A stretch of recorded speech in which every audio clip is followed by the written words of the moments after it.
Donc voilà, donc en fait, voilà, donc donc le Rambam, on est donc dans le Rambam dans les lois des rois et des juges, donc les rois des guerres, pardon, dans le chapitre 9 à la 14. Donc là, en fait, il parle sur la mitzvah du Bnei Noach, d'avoir des juges et de mettre des jugements, etc. Et moi, je me suis arrêté simplement à un point qui, en fait, j'avais pas, comme j'avais pas le Rambam Frankel, ça veut dire où il y a toutes les références, etc. Donc, je sais pas du tout s'il y a beaucoup de littérature sur ça ou pas du tout.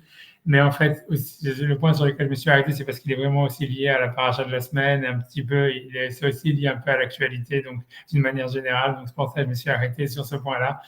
Et en réalité, donc, je vais le dire directement, ça veut dire, bon, le point sur lequel je me suis, en fait, c'est parce que Maïmonide, il va dire quelque chose, a priori, ou moi, en tous les cas, je n'ai pas trouvé de source. Je ne pense pas que, je sais pas, honnêtement, j'ai pas trouvé de source, j'ai pas vu dans les commentateurs qui sont sur la page qui en parlent. C'est que Maïmonide, il semble dire que dans la loi, dans la mitzvah que les goïms, ils ont d'avoir des juges, ça impliquerait une sorte, en fait, et ça serait une mitzvah plus large dans laquelle il y aurait une mitzvah peut-être d'avoir une culture ou d'avoir des valeurs ou quelque chose comme ça, ou d'avoir en tous les cas un contrat social. Et ça veut dire, et en fait, c'est sur ce point-là en fait que voilà quoi que je me suis arrêté parce qu'en fait comme il n'y a pas de source en fait sur cette chose que Maïmonide il semble dire, donc, c'est pour ça, en fait, que voilà, je me suis arrêté sur ça. Et aussi, c'est lié à la paracha de la semaine, puisque c'est la paracha de la semaine qui parle sur Nitzavim, sur le fait que tous les Juifs, ils sont responsables les uns pour les autres, etc. Et donc, cette idée de la responsabilité, je sais pas où ce qu'il est tiré, mais ça a l'air sympa. Ça veut dire, c'est la responsabilité civile, civique de chacun, quoi. Donc, j'y vais. Donc, je vais. Donc, il est marqué avec Etsad Metsouin à la Dinim. Donc, comment les non-juifs sont obligés d'avoir des juges ou des jugements. Donc, il dit Hayavin Looshiv Dayanim Veshoftim. Ils ont une obligation d'installer des juges et je ne sais pas comment traduire la différence entre Dayan et Shofet. Je ne sais pas comment ils ont traduit en anglais. Ils ont des magistrats et des juges. Ok. Bechol Pelach ou Flach, ça veut dire dans chaque voilà, Flach normalement c'est un département, on dirait quelque chose comme ça. Donc le Rambam, il n'a pas dit le Rambam qu'il devait avoir un tribunal dans chaque ville chez les non-juifs. C'est un point qui est repris par tous les commentateurs, etc. Puisqu'a priori, quand cette mitzvah elle existe chez les juifs, et dans les juifs, Maïmonide dit de mettre des tribunaux dans toutes les villes. Pourquoi ici, dans tous les départements et pas dans toutes les villes? Ça veut dire il y a de la littérature sur ça, je ne suis pas rentré là-dedans. Donc, en tous les cas, il dit la Doun, Veshesh, Mitzvot et Lou, donc pour juger sur ces 6 mitzvot, qui sont les 6 autres mitzvot qu'on a vus, ne pas tuer, ne pas voler, etc. Ne pas commettre ne pas, comment dire, faire la voie d'Azara, ne pas faire l'idolâtrie, ne pas maudire Hachem, ne pas avoir de relations interdites et ne pas manger la membre d'un animal vivant. Donc voilà, ça c'est les 6 mitzvot, à part celle d'avoir des juges. La Doun Beshesh mitzvot et Lou, donc de juger sur ces 6 mitzvot. Et donc le mot voilà sur lequel moi je vais faire le cours, c'est juste sur ça, c'est ou les hazir et ta'am, c'est de mettre en garde le peuple. Et donc ça c'est clairement, ça veut dire ça c'est clairement une innovation de Maïmonide. C'est-à-dire que normalement, c'est-à-dire ce que je veux dire par là, c'est que normalement un juge, d'après la Torah, on va rentrer en détail là-dedans peut-être plus, mais la prérogative des juges, c'est d'appliquer la loi. Et donc, c'est-à-dire que si jamais en fait il y a une pénalité, des pénalités à mettre, etc., à exécuter, donc c'est le Beth Din qui doit exécuter les pénalités. Mais le Beth Din, il n'a pas en fait un devoir éducatif ou un devoir voilà éducatif ou je sais pas les azir, ça veut dire mettre en garde ou même ça veut dire ouais donc c'est un préventif on va dire ou éducatif sur le peuple pour faire qu'il n'y ait pas de transgression. Et ils ont simplement un devoir en fait normalement voilà d'exécuter la punition. Et donc ici Maïmonide out of the blue, ça veut dire vraiment sans aucune source ni rien a priori. Il dit en fait que chez les non-juifs, en fait, il y aurait une obligation pour le Beddin, à part d'appliquer la loi, mais la zir et ta'am, ça veut dire de mettre en garde le peuple, ou en tous les cas, ça veut dire voilà, donc je sais pas, ça veut dire de le mettre en garde, de mettre un système éducatif ou quelque chose qui préviendrait le peuple de faire des transgressions. Et donc voilà, donc ça encore, comme je vous dis, c'est sur ça que moi je vais parler, parce que la question elle est de savoir vraiment aussi, est-ce que chez les Juifs ça existe? Si ça existe, je veux dire, par exemple, parce que pour dire un exemple, c'est-à-dire en quoi c'est un sujet d'actualité beaucoup en Israël, par exemple, c'est est-ce que les Haredim, ils auraient un devoir de mettre en place un système juridique qui empêcherait les autres Juifs de transgresser Shabbat, par exemple, ou de manger pas kasher. Ça veut dire, c'est-à-dire que même si en fait, disons que ça existerait chez les Juifs, encore une fois, ça reste à prouver, etc. Mais ce que Maïmonide il veut dire que ça existerait même chez les non-juifs, c'est encore plus gros, quoi. Voilà.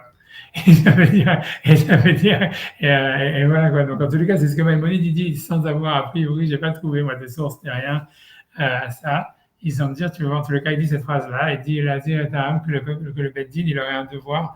En fait, ça veut dire d'empêcher le peuple à transgresser la loi, et donc il aurait un devoir de mise en garde, d'éducation sur le peuple. Ensuite, bon, la deuxième partie de Maïmonide, on en a déjà parlé, on va le refaire. Uven noir shavar alachat mishiva mitzvot elu yarek besaïf. Bon, ça veut dire un ben noir, donc il transgresse une des 7 mitzvot, il est passible de peine de mort et c'est par décapitation, c'est-à-dire besaïf, ça veut dire par le glaive. Donc maintenant, le Rambam, lui, parce que voilà, donc le Rambam lui veut expliquer, ça veut dire son idée, ça veut dire tout ça, qu'est-ce qu'il veut avec ça? Enfin, une des choses qu'il veut, c'est quoi? Il rentre dans l'histoire du viol de Dinah et du fait que Shimon et Lévi, ils ont tué toute la ville là-bas. Et donc lui, il veut justifier en fait ce massacre en disant c'est pour cela que tous les propriétaires de Shrem ou tous les habitants de Shrem, ils ont été passibles de peine de mort. Shechem Gazal, parce que Shechem a volé. La femme la fille de Jacob, Vem Raoult, et donc on avait déjà vu qu'est-ce que ça voulait dire voler, il a volé son corps, etc., ce qui est très compliqué, mais bon, en tous les cas, c'est ce qui veut dire que Maïmonide veut dire que dans le cas d'un viol, il y aurait un interdit de viol chez les non-juifs parce que ça serait un vol du corps de l'autre. A priori, ça serait la même chose chez les juifs, mais ça serait pas possible de peine de mort. En tous les cas, lui dit que dans le cas de Shechem, l'interdit c'était le vol, parce qu'il lui a volé son corps. Vemraou, Veyadou, Velodanou. Ça veut dire, eux, ils ont vu, et ils ont su, et ils n'ont pas jugé. Et ce qui est important de voir ici dans Maïmonide, c'est que normalement, on pourrait dire, OK, il y a le roi ou le fils du roi qui a fait ça. Qu'est-ce qu'un citoyen lambda il peut faire contre le roi, etc. Ça veut dire, ça voudrait dire, ça serait, comment dire, ça serait le fait que donc les gens de Shrem ils auraient rien fait alors qu'ils auraient dû juger, on peut dire normalement selon ce que lui-même il a dit qu'il y a une mitzvah d'avoir des juges, ça serait une mitzvah, en fait ça serait une avéra qui aurait été transgressée par les juges si encore il y avait un pouvoir législatif indépendant du pouvoir royal exécutif, ce qui est encore à prouver, mais c'est-à-dire que clairement de dire que voilà tous les gens de la ville, ils étaient comment dire, complices du fait du viol de Dinah parce que ils ont rien dit. C'est voilà, même par rapport à ce qu'il vient de dire, c'est assez gros, quoi. C'est-à-dire, voilà, ça veut dire pas tous les gens de la ville, c'était des juges, pas tous les gens de la ville, ils avaient un pouvoir de juger, et même, ça veut dire, c'est peu probable de penser qu'ils pouvaient juger le roi, quoi.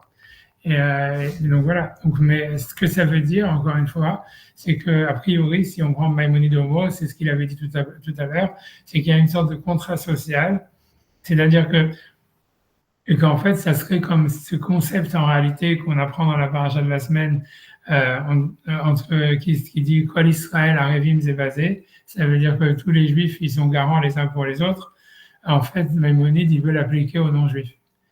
Et c'est-à-dire comme si, en fait, tu vois, ça veut dire, voilà, tout ça, on va le voir pour les Juifs, en fait, c'est dans la paracha de la semaine, etc., on va le faire, etc., mais donc, et c'est un chidouche en soi, ça veut dire ce concept que tous les Juifs, ils sont garants les uns pour les autres, et que donc, c'est pour ça qu'ils sont responsables pour les fautes des autres, et que donc, d'un côté, ils sont responsables s'ils n'ont pas réagi, etc., mais c'est-à-dire, c'est déjà un concept très, on va dire, très spécifique, un grand chidouche, quoi, on va dire, qu'on retrouve dans la paracha. Mais Maïmonide, il semble vouloir l'appliquer aux non-juifs.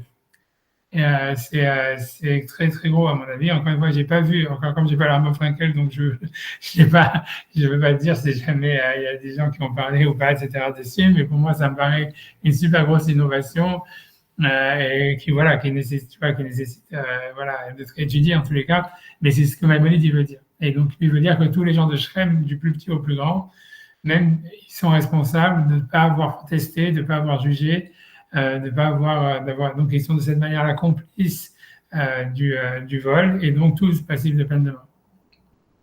C'est sûr. Bon, Nachmanide, lui, il discute avec ça. On a déjà vu, Maïmonide, il est un des seuls vraiment à expliquer ça comme ça. La plupart, puisqu'on voit bien que dans la Torah elle condamne quand même Shimon et Lévi d'avoir fait ce massacre. Yaakov, il condamne Shimon et Lévi d'avoir fait ce massacre. Et c'est très actuel, hein, de toute façon. Oui, oui, c'est très actuel. Oui, C'est super actuel. Tout le monde est coupable. Toute la ville de Shrem est coupable. Donc oui, toute la ville est coupable aussi. toute la ville de Paris. Tout le pays, Tout le pays. Oui, non, c'est sûr. bien sûr. Et personne ne veut voir ça. Enfin, à part nous. Avant Maïmonide. Oui, la question, c'est quand même, il faudrait quand même qu'il y ait une source à ça. C'est-à-dire, c'est facile à dire, ça veut dire, c'est vrai, au fond, ça veut dire, d'une manière philosophique, c'est facile à comprendre. C'est sûr, c'est les massages c'est comment ça s'appelle, ouais, c'est dans les massages, non, c'est pas dans les massages, c'est comment ça s'appelait déjà. Oui, c'est dans les massages, avec l'histoire de la mauvaise foi, la ville, là, qui est tous complices, etc. Avec les mouches, non, c'est les mouches, je crois que ça s'appelle. Je ne sais plus dans quel livre de Sartre il y a ça, avec l'histoire où à la fin, le type, il se défend même pas.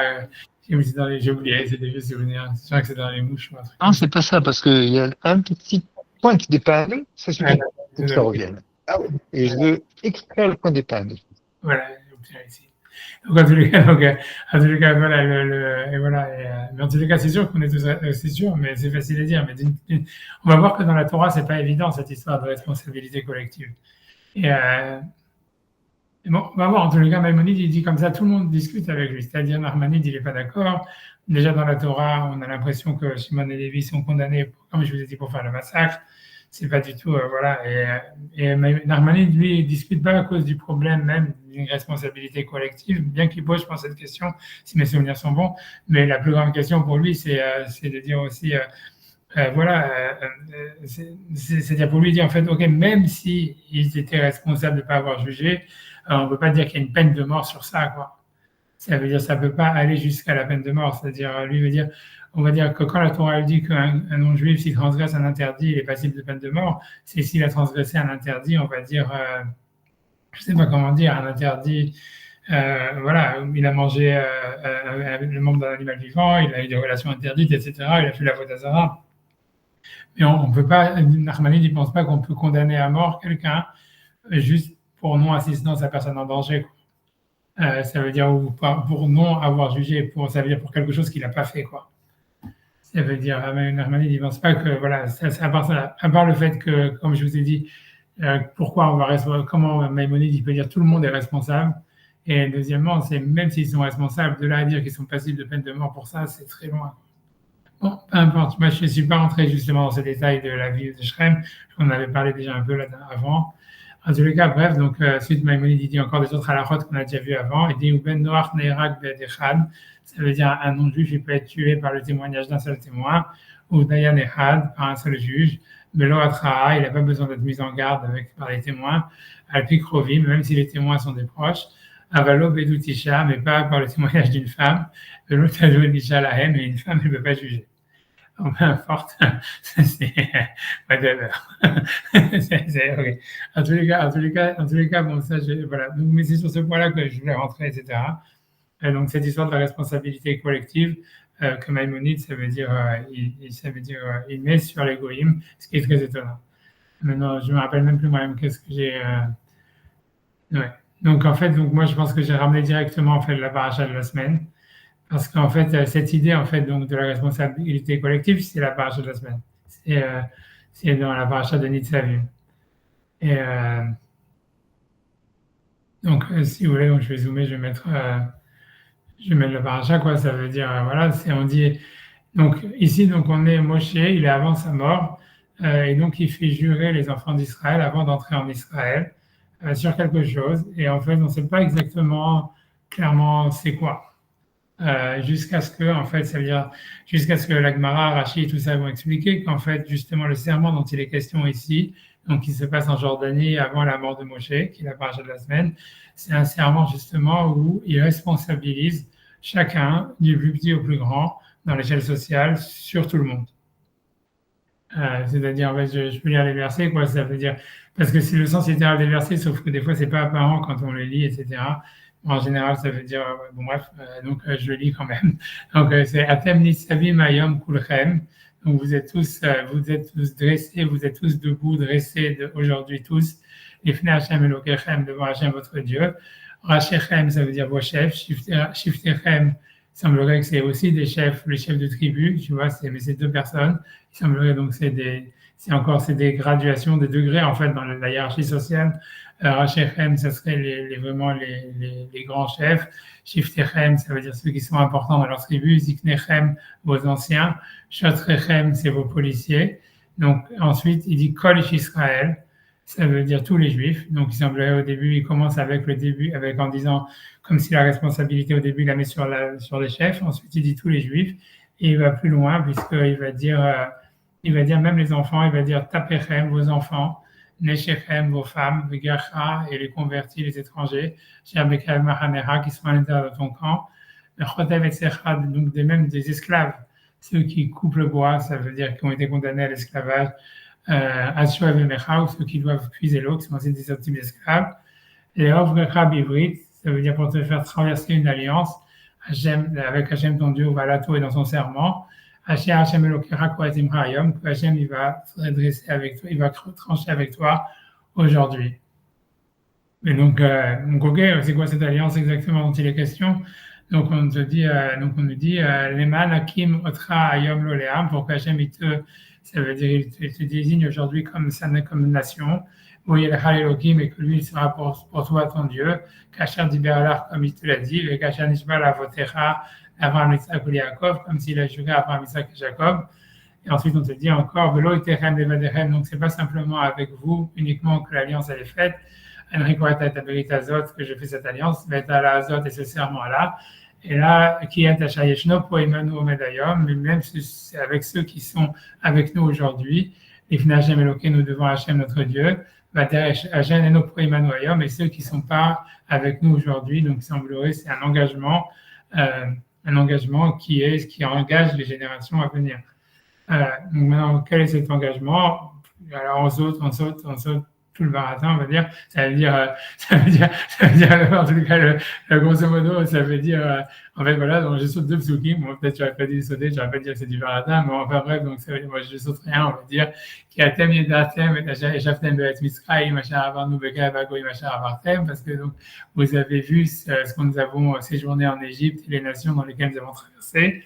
Les Tirou et Chikoutsehem, vous avez vu leurs abominations, avec Gilouléhem, j'en sais rien, des choses dégoûtantes qu'ils font, Etzva Even, le bois et les pierres, l'argent et l'or, Hacharimahem, qu'ils ont avec eux.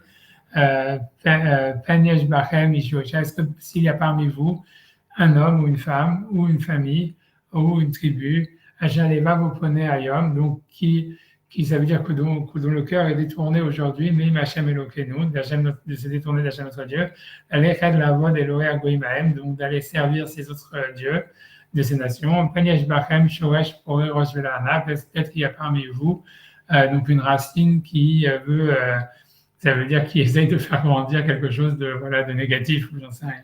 Pore Rosh Velana qui fait pousser du poison ou je sais pas, des ronces, du poison. Vaya Béchamo est livré à la Azot et il va se dire, alors qu'il a entendu les paroles du serment a priori précédent, ou en tout cas ce serment, grosso modo, Bekbar Bilbabo est mort, il se bénira dans son cœur en disant Shalom Yeli, ça veut dire tout ira bien pour moi, qui Shigout Libi LR, parce que je vais faire ce que je veux, et Ma'an Sefot Arava Atsemea, pour que ça veut dire que ce qui est sec absorbe ce qui est humide. Et donc l'idée, ça voudrait dire, grosso modo, ça veut dire que tous les juifs, grosso modo, que l'idée, ça voudrait dire, enfin voilà, comme si en fait cette personne-là ou ces gens-là, cette famille, cette tribu, en fait, elle voudrait faire en fait la Vodazara, voilà, sans impliquer les autres, puisque en fait, si on regarde dans les parachutes précédentes, on avait l'impression que celui qui veut faire l'idolâtrie, il cherche à convaincre les autres à le suivre, et c'est celui-là qui était maudit. Mais en fait, si quelqu'un, en fait, il veut en cachette d'une manière privée, simplement, tu vois, faire son business et dire, voilà, mais il va pas empêcher les autres, on va dire, les religieux ou les juifs de continuer à garder la Torah. Donc lui, il s'est dit, bon, c'est pas grave, eux, leur mérite à eux. Rachid dit, ils me protègent, ça veut dire, voilà, eux, ils font la Torah, c'est tant mieux pour eux, ils nous protègent, mais moi, ça m'intéresse pas. Et bon, et donc Hachem, donc il dit, ok, lo yové Hachem c'est lo achlo, blablabla, Hachem il va pas lui pardonner, etc. Et bon, et Hachem il va le séparer de toutes les autres tribus pour le punir.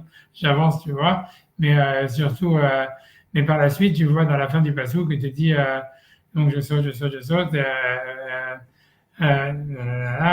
parce que le verset il commence, il dit, Anistarot l'Hachem Elokeinu, ça veut dire si jamais quelqu'un, donc en fait, il ferait quelque chose vraiment en cachette qu'on ne veut pas savoir, c'est la responsable, c'est Hachem de le punir, comme il a dit avant.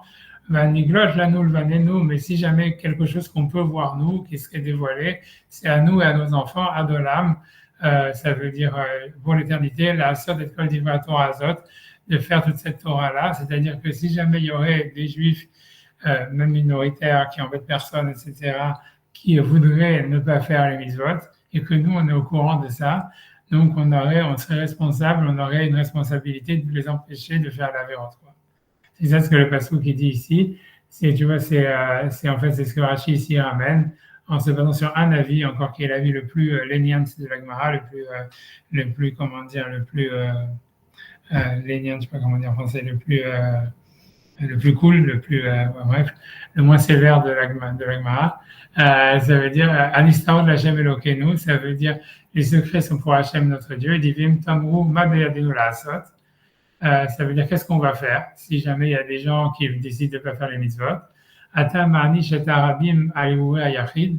Ça veut dire tu veux punir la majorité du peuple, même sur des pensées secrètes d'un individu. Chez Neymar Penyesh Bachem, puisque dit peut-être qu'il y a parmi vous un homme ou une femme, etc. Alors, et après on voit que c'est toute la terre qui est frappée. Donc, un homme ne sait pas qu'est-ce qui se passe dans le cœur de son ami.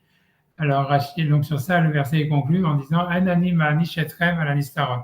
Ça veut dire la responsabilité publique, elle ne va pas jusqu'à responsabiliser la population sur ce que quelqu'un ferait en cachette ou qui penserait dans son cœur.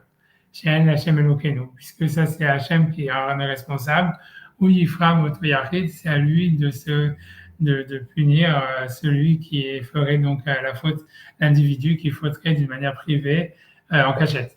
Aval aniglot lanulvanenu. Mais ce qui est dévoilé, ce qui est visible, c'est à nous et à nos enfants. Donc, Rashi explique les vaer aramikirvenu, de détruire le mal de l'intérieur de nous.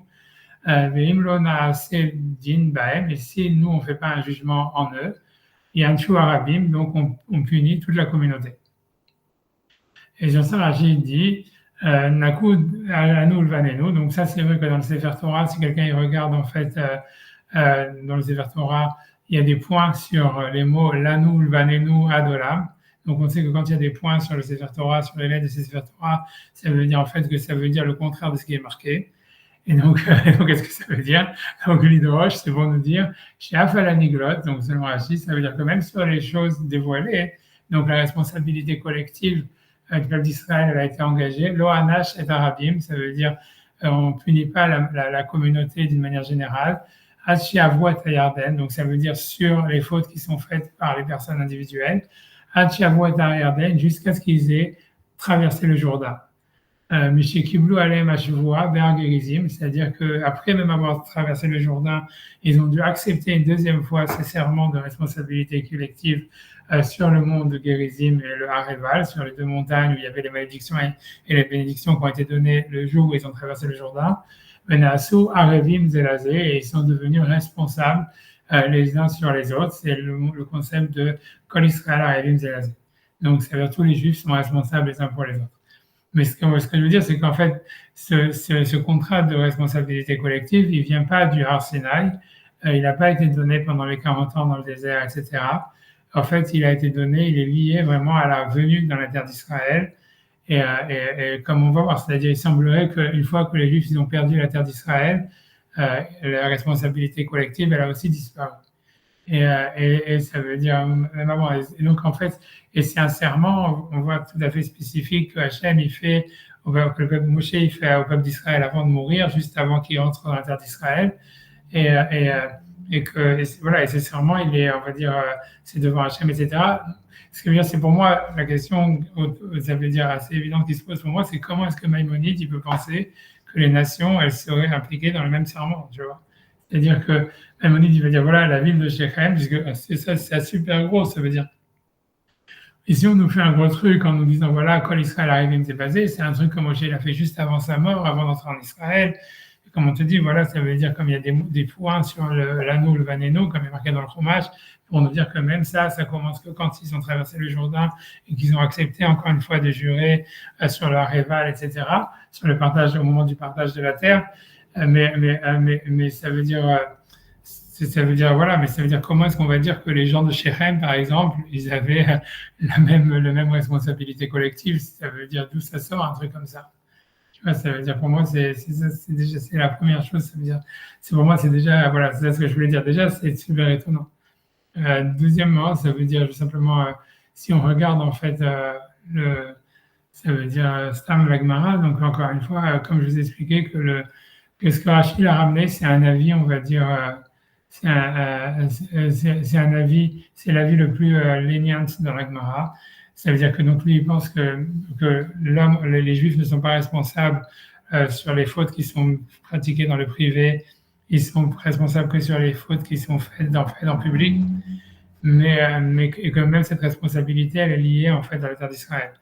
Maintenant, il y a un autre avis qui explique que le Hadolam, qui est avec les points, c'est pour dire que non, qu'en réalité, les Juifs, quand ils sont dans la terre d'Israël, ils ont une responsabilité même sur les choses cachées. Tu vois, on apprend de l'histoire, donc ça veut dire, je pense, là je peux apprendre, ça veut dire sur l'histoire de comment il s'appelle, de Achan. C'est-à-dire que Achan, donc je ne sais pas si vous vous souvenez, c'est celui qui avait volé de l'argent. C'est-à-dire qu'il y avait eu, quand il y avait eu le siège de Haï, Yoshua, il avait fait un chérem comme quoi tout l'argent il devait aller au Beth Amikdash. Et il y a en fait un type qui s'appelle Achan qui a volé de l'argent à ce moment-là. Et quand finalement Achan, ça veut dire, il avoue son crime. Il avoue en fait en disant qu'il n'a pas volé simplement à l'époque de Yoshua, mais il avait déjà volé de l'argent dans le désert quand il y avait une bataille qui avait été faite par Moshe, etc. Mais donc la Gemara, elle dit en fait, la question c'est de savoir, c'est une fois, pourquoi, alors la question est de savoir, c'est comment ça se fait que si en fait il y avait donc une bataille qui avait lieu à l'époque de Moshe, où Moshe il avait dit que tout l'argent il devait être chérem pour Hachem, et Achan il avait volé de l'argent à ce moment-là, alors pourquoi les Juifs n'ont pas été punis à ce moment-là? Parce que dans la bataille de Haï, quand Achan il vole de l'argent, là, dans la bataille d'après, les Juifs ils se font rétamer. Et jusqu'à ce que Hachem il dit à Yoshua, oui c'est à cause qu'il y a quelqu'un qui a volé, etc. Donc la Gemara elle va poser la question, donc elle va répondre en fait sur l'histoire de la responsabilité collective qui n'avait pas été prise dans le désert. Donc je lis ça, tu vois, je lis dans la Gemara dit Amar Ravasi, Amar Rabbi Hanina, donc Ravasi dit au nom de Rabbi Hanina, Melamed Shema Lachan Bishalosh Haramim, ça veut dire que ça nous apprend, on apprend du verset, je ne remets pas tout le verset, mais en fait Achan il avait volé déjà à 2 autres reprises avant d'avoir revolé à l'époque de Yoshua. Shnaim bim Moshe, ça veut dire 2 fois dans des batailles qu'il y avait avec Moshe. Vahad bim Yoshua, et une fois à l'époque de Yoshua, puisque quand il avoue avoir volé, il dit je démarque Kazot ve Kazot asiti. J'ai volé, et Kazot ve Kazot, et encore une fois, et comme ça aussi j'avais volé. Rabbi Yochanan Amar, donc Rabbi Yochanan dit Mishum Rabbi Elazar bar Rabbi Shimon, donc Rabbi Elazar fils de Rabbi Shimon bar Yochai, Chamisha. Il dit 5 fois, ok, Abba bim Moshe, 4 fois à l'époque de Moshe, 4 bim Yoshua, 1 fois à l'époque de Yoshua, Shinema Anochi Chatati, puisqu'il dit j'ai fauté, Kazot ve Kazot asiti, et ainsi j'ai fait. Voilà, ok. La Gemara dit, donc la question que nous intéresse, Vadashta Maïta Malo et Anosh. Donc, si c'est comme ça, alors comment ça se fait que c'est qu'à l'époque de Yeshua que les Juifs, ils se sont pris une gamelle après ce vol, alors qu'il n'y avait qu'une seule personne qui avait volé? Amar Rabbi Yochanan, Mishum Rabbi Elazar Bar Shimon. Donc, Rabbi Yochanan, il dit le fils de Rabbi Eliezer, le fils de Rabbi Shimon Bar Yochai, les fils chez Anash et Anistarot. C'est-à-dire que les Juifs, ils n'avaient pas de responsabilité collective sur des fautes qui étaient en fait faites en cachette. Hachavou, Israël à Yarden, jusqu'à ce qu'ils traversent la Yarden. Donc, s'il y avait des voleurs parmi les Juifs dans le désert, c'était pas grave. Ça veut dire que c'était pas, ça allait concerner que les voleurs, mais ça veut dire, mais après qu'ils aient traversé le Jourdain, les Juifs, ils étaient responsables même sur les choses cachées.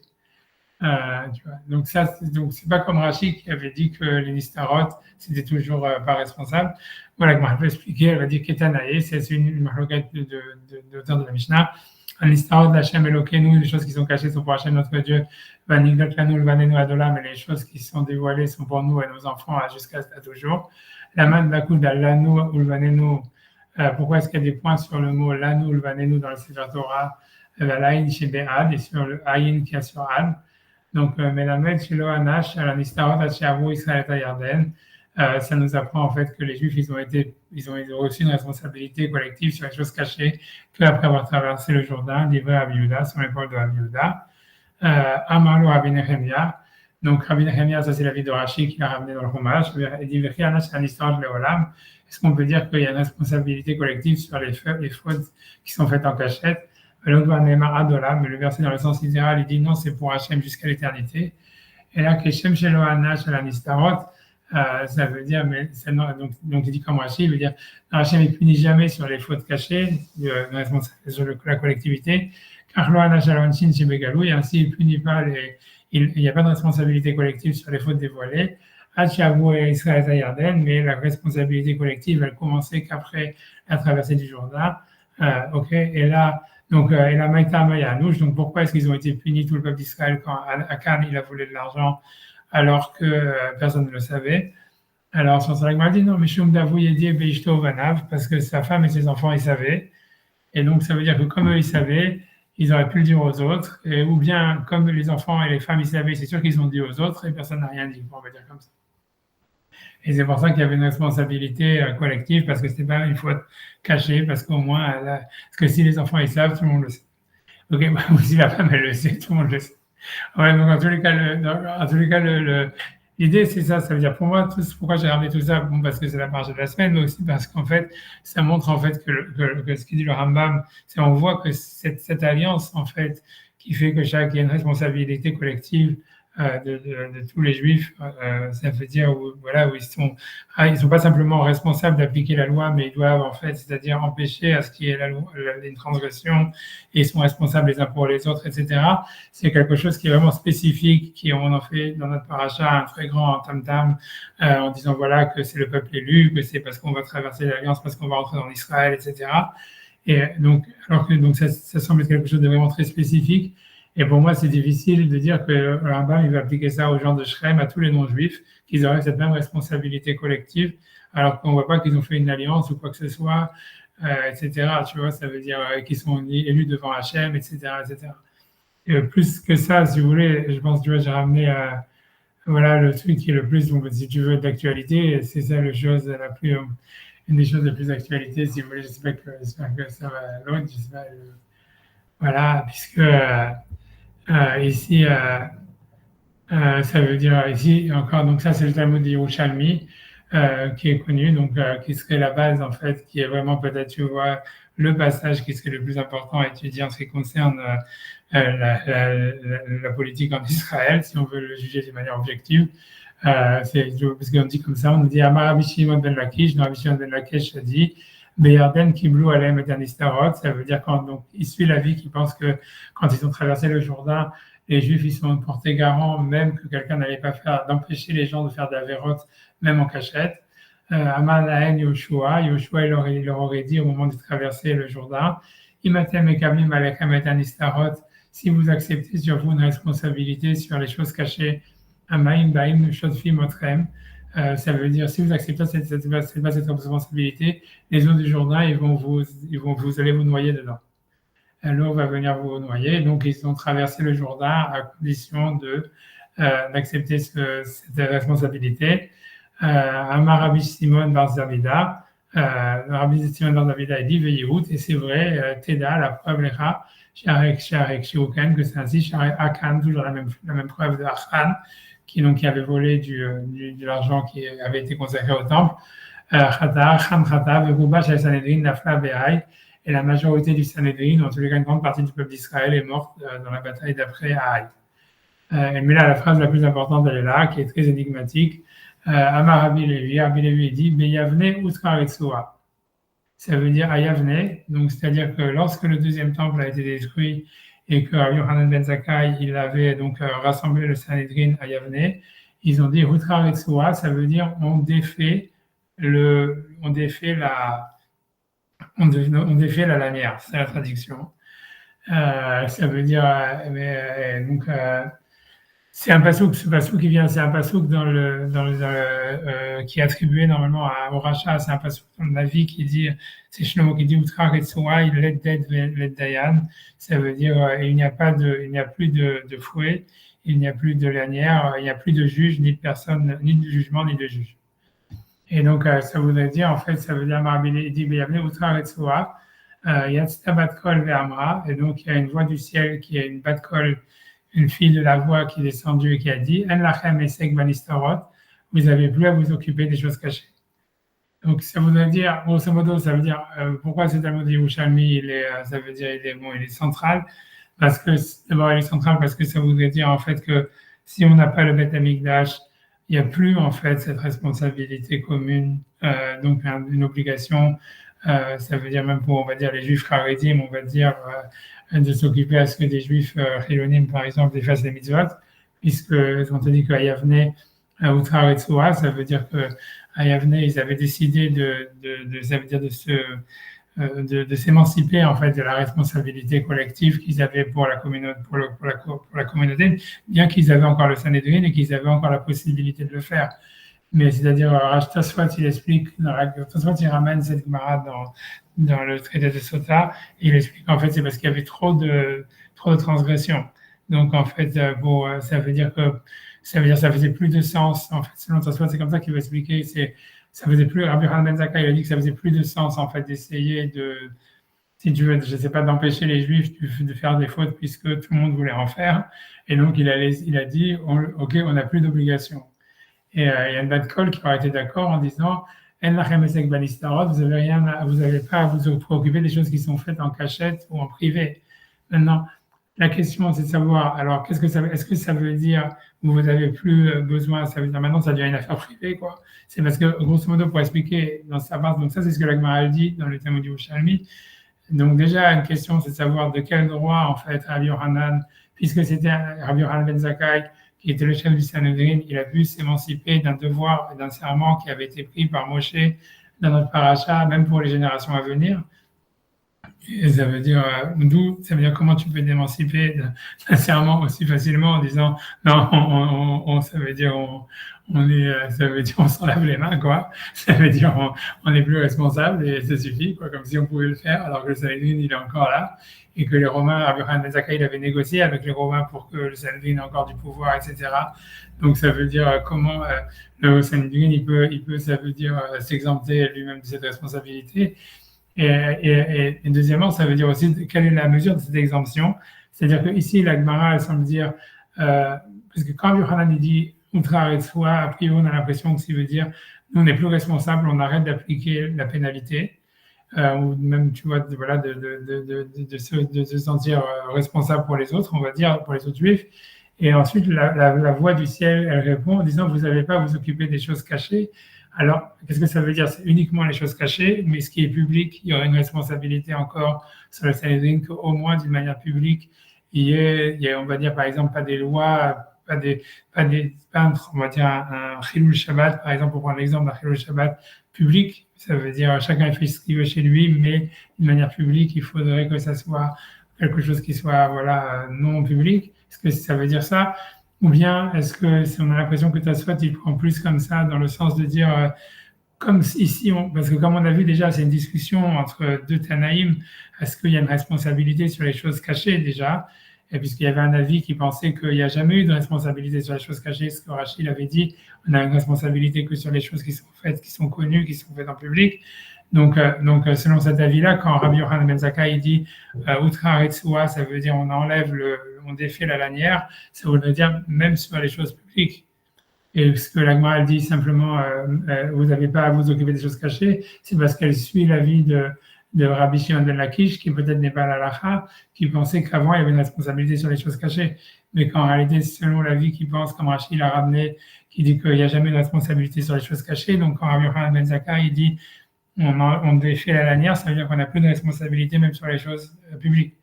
Et donc voilà, ça c'est le Talmud Yerushalmi, c'est très énigmatique, c'est pas clair. Mais en tous les cas, on voit que si tu vas à Rabbi ben Zakkai d'une manière ou d'une autre, il s'est dédouané en fait de ce serment qui avait été fait par Moshe, bien que le serment semblait impliquer les générations à venir. Et c'est difficile à comprendre. Et pourquoi et comment? Mais encore une fois, pour moi, dans l'optique de ce qu'on est en train d'étudier, pour moi, c'est super difficile de dire que les non-juifs, eux, ils auraient cette obligation, comme Maïmonide, de dire que les gens de Jérusalem, ils sont tous responsables du fait que leur roi, il a fait des avérotes, etc., et qu'ils sont tous morts à cause de ça, quoi.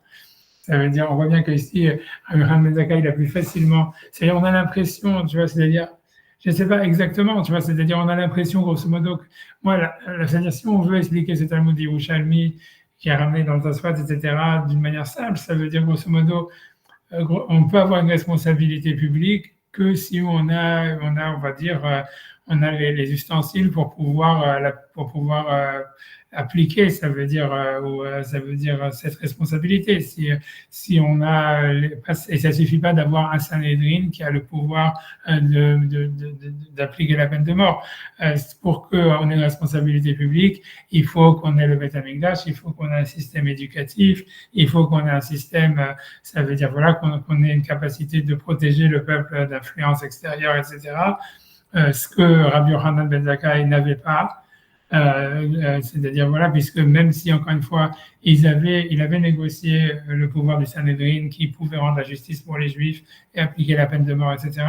Ça veut dire qu'ils n'avaient clairement pas la possibilité de lutter contre la culture romaine, c'est-à-dire qui croyaient pas en Dieu ou croyaient pas en tout cas au Dieu d'Israël, et donc ils pouvaient pas empêcher une majorité des Juifs à adopter cette culture.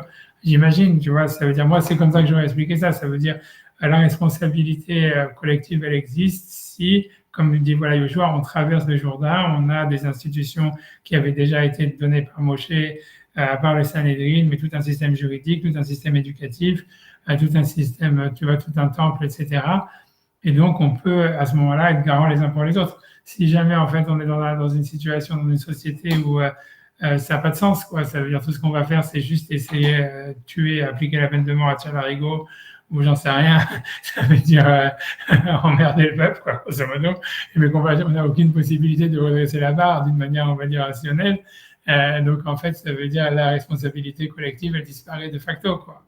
Maintenant, c'est sûr que c'est un chidouche, mais on a l'impression, en tous les cas, c'est ce que la Gemara veut dire. Elle veut dire, ça veut dire que la responsabilité collective de Kol Israël Arabim Zebazé, elle existe que dans une situation optimale, quoi.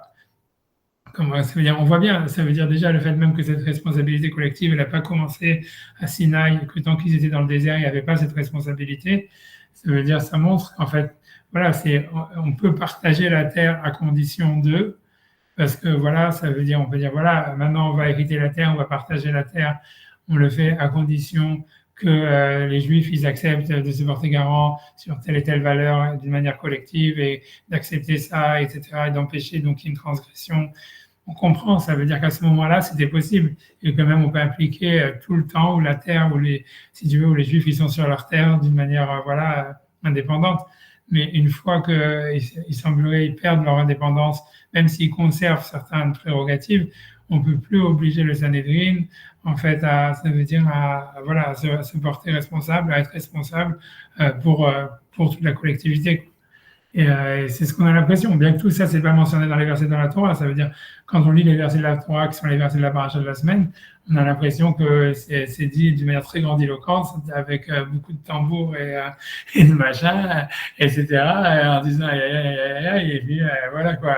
A priori, si on a l'impression que voilà, Rabbi Yochanan ben Zakkai s'en dédouane très facilement, Et voilà, et évidemment, ce que je veux dire, le gros truc, pourquoi je vous dis c'est très d'actualité, ça pour le coup pour Israël, parce que si jamais en fait, on veut dire est-ce que les Haredim, par exemple, ils auraient un devoir, une responsabilité qu'en Israël il y ait des lois qui soient conformes à celles de la Torah, ça dépend de ça. Ça dépend de comment tu expliques ce passage du Talmud de Jérusalem et tu comprends pourquoi, comment il a pu faire ça. Est-ce que nous, ça nous placerait dans la même situation, etc. Ou bien c'est lié vraiment à la terre d'Israël, etc. Ça serait ça le truc, tu vois. Mais voilà, ce que je veux dire, en tout cas, ça c'est le texte. Mais pour moi, tout ce qui nous intéresse, tu vois, mais ce qui nous intéresse à nous, ça veut dire dans l'histoire, c'est que Maïmonide, comment dire, importer ce concept de Kol Israël Arevim Zevazé, ça veut dire tous les Juifs sont responsables les uns pour les autres, alors que c'est un concept qu'on voit difficile, qui semble avoir été très en fait circonscrit dans le temps où les Juifs ils avaient le Beth Amikdash et ils étaient en Israël, etc. Ils veulent importer ça au Goïm, quoi. Et ça, rien que parce qu'ils ont une mitzvah de juger, quoi. Et ça, c'est hyper bizarre. Voilà, ça veut dire pourquoi, ça veut dire comment, tu vois, ça veut dire pourquoi, ça serait comme ça, quoi. D'où est-ce que Maïmonide dit un truc pareil, quoi. Pour culpabiliser, tu vois, pour responsabiliser les gens de Shrem de la peine de mort parce qu'ils étaient responsables les uns pour les autres. Voilà, comme s'il y avait une mesure de protester, etc. Même pour ceux qui n'ont pas le pouvoir, quoi. Qu'ils auraient dû influencer le pouvoir et faire la révolution, etc. Bon, j'avance, tu vois. Vas-y. Est-ce qu'à l'époque, les fils de Jacob, enfin, il y avait une situation de conflit entre eux et les gens de Shem? Déjà, parce qu'on voit que ces peines collectives, elles sont appliquées dans des périodes de conflit armés. Ça, c'est l'exemple qu'on voit souvent, mais bon, on ne voit pas que on décrète comme ça d'un coup d'annihiler une ville. Ou alors, ce serait un cas de déclaration de guerre. Donc là, il y a des punitions collectives, quoi. C'est ce qu'on voit dans l'histoire, quoi. Les cas de punition collective, c'est dans des périodes de guerre, quoi, de conflit, quoi. Ça ne s'applique pas comme ça, ad hoc, from nowhere. Il faut qu'il y ait une situation de guerre. Mais peut-être, effectivement, c'était un cas de guerre. Et à ce moment-là, dans le cadre de la guerre, ils ont appliqué une peine collective. Et tu vois, la chose, c'est qu'il n'y avait pas de guerre. Tu vois, c'est ça ce que tu vois, puisqu'on te dit Vaïchan et Bene Aïr, puisque, en fait, non, au contraire, ça veut dire, on voit bien que, allez, c'est pour ça d'ailleurs que les gens de Shrem, ils ont été surpris. C'est-à-dire, c'est parce que tu vois, c'est au contraire, Jacob, il avait fait des marchés, il avait fait, donc, ça veut dire, il avait fait des banques, comme on dit dans le Midrash, Vaïchan et Bene Aïr, ça veut dire, il avait, comment dire, il avait augmenté, il avait, je sais pas, embelli la ville, si on veut traduire le verset sans sens littéral. Et il avait acheté ces terrains et il louait des terrains au Goïm, ça veut dire au genre de Shrem, donc c'était au contraire une collaboration, même une intégration complète, quoi. Et les gens de Shrem, ils étaient complètement prêts à augmenter il n'y avait pas de mariage entre les deux.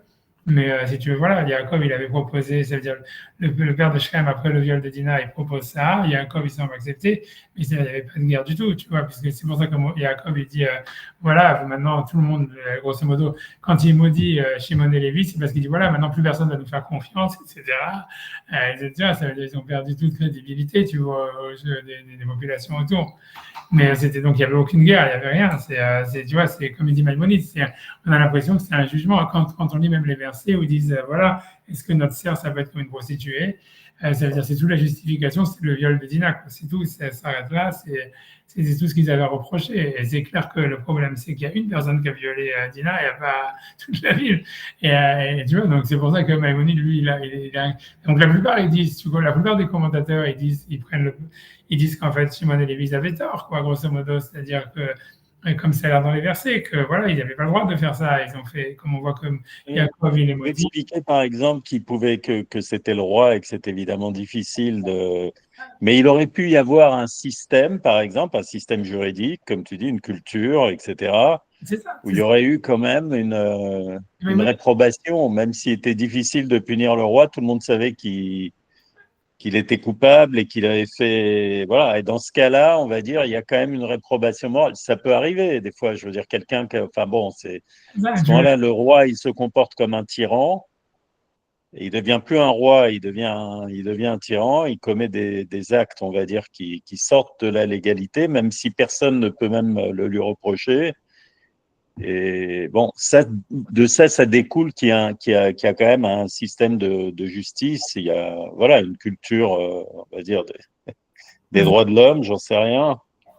Non, je sais pas, hein, je pose des questions, je me dis, il y a peut-être un midrash ou un truc, quelque chose qui éclaire un peu l'opinion de Maïmonide. Moi, honnêtement, je n'ai pas la Rambam Frankel, donc je n'ai pas pu regarder, donc je ne sais pas. Tu vois, peut-être que oui, qu'il y a des midrashim, puisque des sources. Mais dans le sens littéral, honnêtement, tu vois, pour moi, ça me va surtout de mettre la peine de mort à cause de ça. Et surtout, tu vois que nous, évidemment, on a notre fameux exemple dans notre histoire, David et Bethsavé, où les Juifs, ils n'ont pas tellement été tellement glorieux. Tu vois, c'est tout ce qu'ils ont essayé de couvrir le truc en disant non, mais il lui avait donné un guet avant, tu vois, machin, blablabla. Ou même l'idée même de viol, elle n'apparaît pas, tu vois, alors qu'a priori, c'était un viol puisqu'il avait 7 ans. Tu vois ce que je veux dire? Donc, ça veut dire, on n'a pas fait tellement mieux. Tu vois ce que je veux dire? On voit pas que tous les Juifs, ils ont été passibles de peine de mort pour avoir couvert les trucs. Tu vois, c'est pourtant, c'est bien au contraire, c'est Onissois qui mal y pense. C'est lui qui dit que David a fauté et il n'a pas de part dans le monde futur et compagnie, tu vois. Ça veut dire, voilà, donc voilà, on n'a pas fait tellement mieux que ça, quoi. Je veux dire, c'est tout, tu vois. Ça veut dire, en général, voilà, s'il y a des scandales, on les couvre, c'est comme ça. Hein, ça veut dire, c'est la nature humaine. Je veux dire, ça veut pas dire que la société de Shrem, elle était complètement pourrie, tu vois. Je veux dire, la preuve, c'est que quand même, il a pas. Ça veut dire, il a quand même cherché. Ça veut dire, il a quand même cherché une.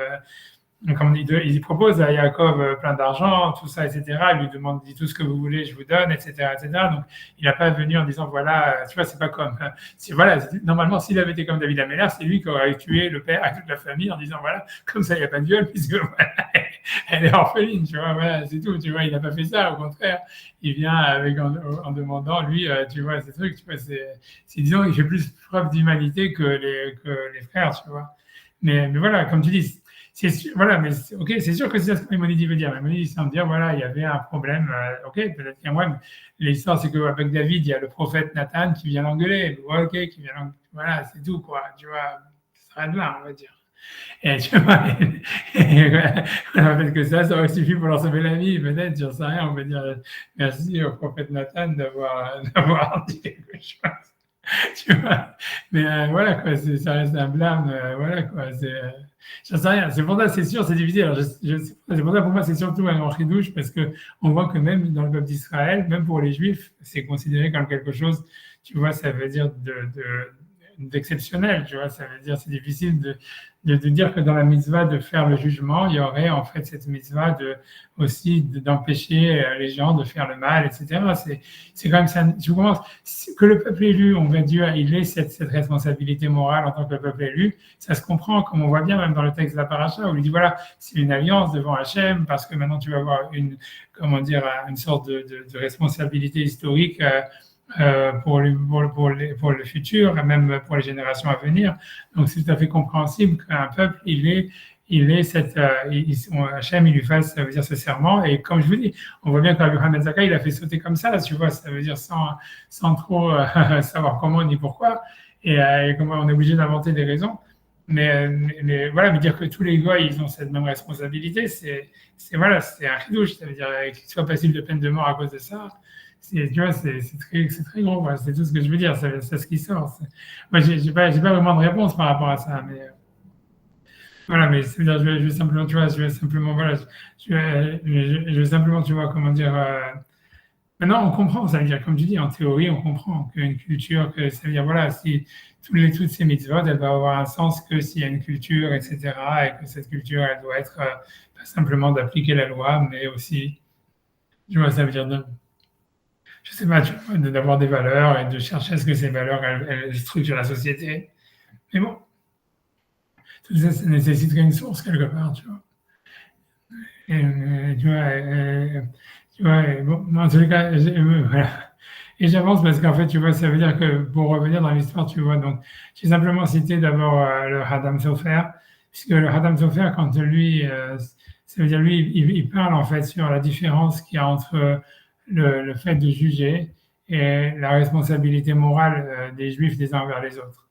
Et je veux dire simplement, je veux dire à l'oral ce qu'il dit d'une manière simple, parce que ça veut dire que le type qui pose la question, il dit il dit voilà, d'un côté, on voit qu'il n'y a que les juges qui peuvent, par exemple, dans le cas, par exemple, d'un guet, par exemple, si jamais on doit forcer quelqu'un à donner un guet, c'est sûr qu'il faut que ce soit un beddin, samour, qui oblige la personne à donner le guet pour que le guet il soit valable, parce qu'on va dire une personne lambda, elle n'a pas la possibilité, si elle force un type à donner le guet ne sera pas cachère, parce que voilà, il faut que le beddin il ait une autorité, il faut que ce soit une autorité du beddin pour forcer quelqu'un à faire quelque chose.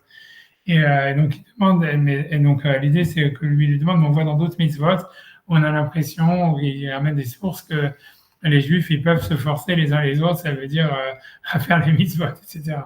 Et donc lui, donc c'est là le Khatam Sofer, donc il fait, donc là où dans cette tchouva, il fait cette distinction claire en disant voilà, il dit en fait le Beddin, il dit en fait la responsabilité collective, elle est sur chaque individu, comme on l'a vu dans la paracha, même les enfants, même les femmes, etc., ou les esclaves. Ils ont une responsabilité morale par rapport à toute la communauté. Donc, s'ils peuvent empêcher quelqu'un de faire une avéra, ils doivent le faire. Et ça veut dire, ils sont responsables de faire au maximum pour que la Torah elle soit, on va dire, respectée par le peuple. Et c'est une responsabilité de chacun envers toute la communauté. Il dit, mais par contre, le Beddin, c'est ce qu'il ne peut pas faire. Ça veut dire, ce qui veut dire par là, il veut dire que ça, c'est ce qui se passe avant pour prévenir la faute, pour prémunir de la faute, pour que la faute n'arrive pas. Mais en fait, une fois que la faute a été commise et qu'il faut appliquer une punition, là, en fait, dans le sens en ce qui concerne donc l'application de la loi et de la pénalité, il n'y a que le Beddin qui peut appliquer la pénalité. Donc, mais c'est ça la différence, quoi. Et c'est donc le Khatam Sofer, il dit voilà, donc c'est deux choses différentes. Il y a une responsabilité collective, je répète encore une fois, ça veut dire de chacun d'empêcher ou de pousser ou d'empêcher à ce que la Torah soit transgressée. Et donc ça serait la responsabilité qu'il y a dans la paracha de la semaine avec Atem Nisavi, Mayam Kulchem, etc., où on a dit Neshechem, Tapechem, Kol Israël. Donc c'est une responsabilité qui est pas limitée aux chefs, aux juges, etc. C'est une responsabilité qui s'applique à tout le monde. Tu vois, comme le Rambam, il veut dire que chacun il aurait été responsable d'empêcher le roi de faire une avéra, etc.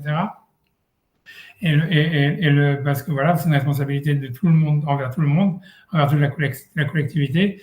Mais il dit ça, c'est avant que la faute elle soit faite. C'est-à-dire c'est pour empêcher la faute. Mais une fois que la faute elle est faite, appliquer la loi, ça c'est la prérogative des juges. Et donc pour lui, c'est deux choses différentes.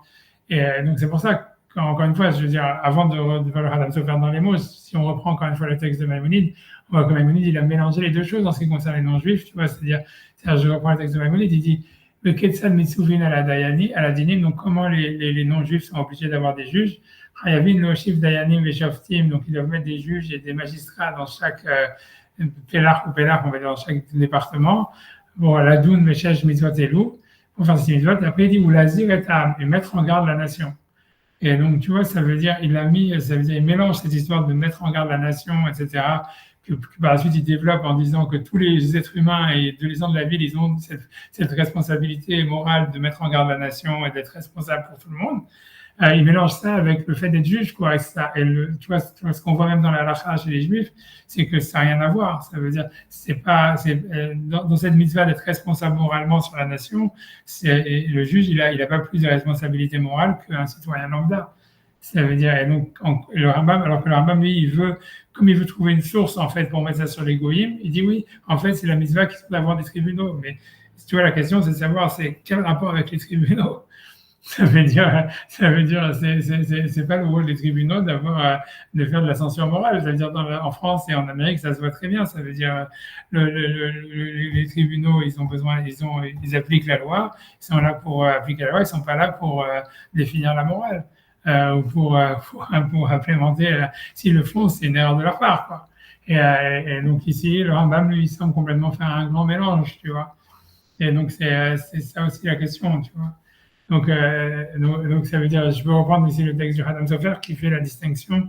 Donc voilà, je reviens sur Khatam Sofer, j'essaie de le faire, j'espère qu'on va pas trop se casser les dents dessus. Alors je sais même pas comment, Guimel, donc c'est parce qu'il a parlé avant d'autres choses. Il dit Umaché Katav, je sais pas quoi, je sais pas ce que ça veut dire l'architévote, ça veut dire, sûrement, je sais pas, je sais pas qui, ça veut dire c'est celui qui lui a écrit, en fait, il le décrit avec ses trois architévotes que je sais pas dire ce qu'elle veut dire. ou j'imagine, je n'ai pas envie d'entrer là-dedans, c'est sûrement un kaf, c'est sûrement une erreur de Sefaria, c'est kaf resh mem, c'est kvod rum alato, ça veut dire son honneur ou sa grandeur. Ikfiat beddin, est-ce que le beddin il oblige les gens à faire des mitzvot? Bainan davka mumchim, est-ce qu'il faut que ça soit un beddin qui a la smicha, qui est mumche, qui a reçu donc qui a un statut de véritable dayanim, ce qu'on n'a plus aujourd'hui puisqu'on a perdu la smicha, et les mashma begitin, comme on voit en ce qui concerne dans le traité de Gitin, dans le 8e chapitre, des hediotot lav bene isu ininu, que quelqu'un donc, qui n'aurait pas la smicha, chose qui n'existe plus de nos jours, il n'aurait pas le pouvoir de forcer les gens à faire des mitzvot. Donc c'est le cas du get, c'est-à-dire que quelqu'un, il n'y a qu'un bedin samour qui a la smicha qui peut forcer quelqu'un à donner un get, mais si le bedin il n'a pas de smicha, il n'a pas l'autorité pour forcer quelqu'un à donner un get, et donc ça serait considéré comme si le get n'est pas valable parce qu'il a été donné contre le get de la personne. Donc il dit voilà. Or que c'est une mitzvah évidemment dans le cas prescrit de la halakha de divorcer. Donc il dit il y a deux sortes de mitzvot. Il dit le Hadam Sofer chez Kofin Aleem, donc sur lesquels on oblige. Et Chat Chukim, donc il y a les mitzvot qu'il appelle les Chukim, ça veut dire les décrets. Bet Mishpatim, ensuite il y a les Mishpatim qui sont les lois. Donc il dit, ce qui veut dire par là, comme dans la suite, ça va être plus clair de ce qu'il veut dire. Il veut dire que les hukim, c'est obliger les gens, essayer de forcer les gens à accomplir les choses, la mitzvot, les choses bien. Et le mishpat, c'est l'application de la pénalité. Lui il va appliquer ça. Il dit avec yom hukim ou mitzvot kol Israël. Donc en ce qui concerne l'application des lois et des mitzvot, kol Israël arrivim c'est basé. Tous les juifs, ils sont garants les uns pour les autres, comme on a vu, c'est la paracha de la semaine. Et donc tout celui qui aurait la possibilité, qui devrait faire montrer une remontrance, donc comme dans les gens de Shrem, ça veut dire montrer une opposition, et qui aurait la possibilité de faire une opposition, donc il va rentrer dans la malédiction qui est marquée donc dans la paracha Bichlal Asher lo yakim et divrei Torah azot, que c'est quelqu'un qui cherche pas à maintenir les paroles de cette loi, donc qui est une malédiction qui est marquée là-bas. Qui est plus Ramban, comme Nachmani a expliqué, Parashat Kitavo, Alpi Sifri, sur le Sifri, au Majikato Vacher Lo Yakim Zo Beddin Shel Mata, et bien que dans le Sifri, il y a marqué celui qui ne va pas permettre de faire subsister les lois de la Torah, c'est le Beddin d'en bas. Alors, le Hadam Sofer dit Lav Davka Beddin, c'est pas spécialement le Beddin, et la Kol Adam et Israël, mais tout juif, Katan Vegadol, quand on voit dans la paracha même un enfant, Vegadol, Shamru, Yesh Biyado la Asot, il doit faire ce qu'il peut faire pour essayer qu'on fasse des mitzvot, etc. Comme les enfants, ils ont fait dans les écoles juives en France quand personne n'était religieux, où ils ont culpabilisé leurs parents juste parce qu'ils commencent à faire Shabbat.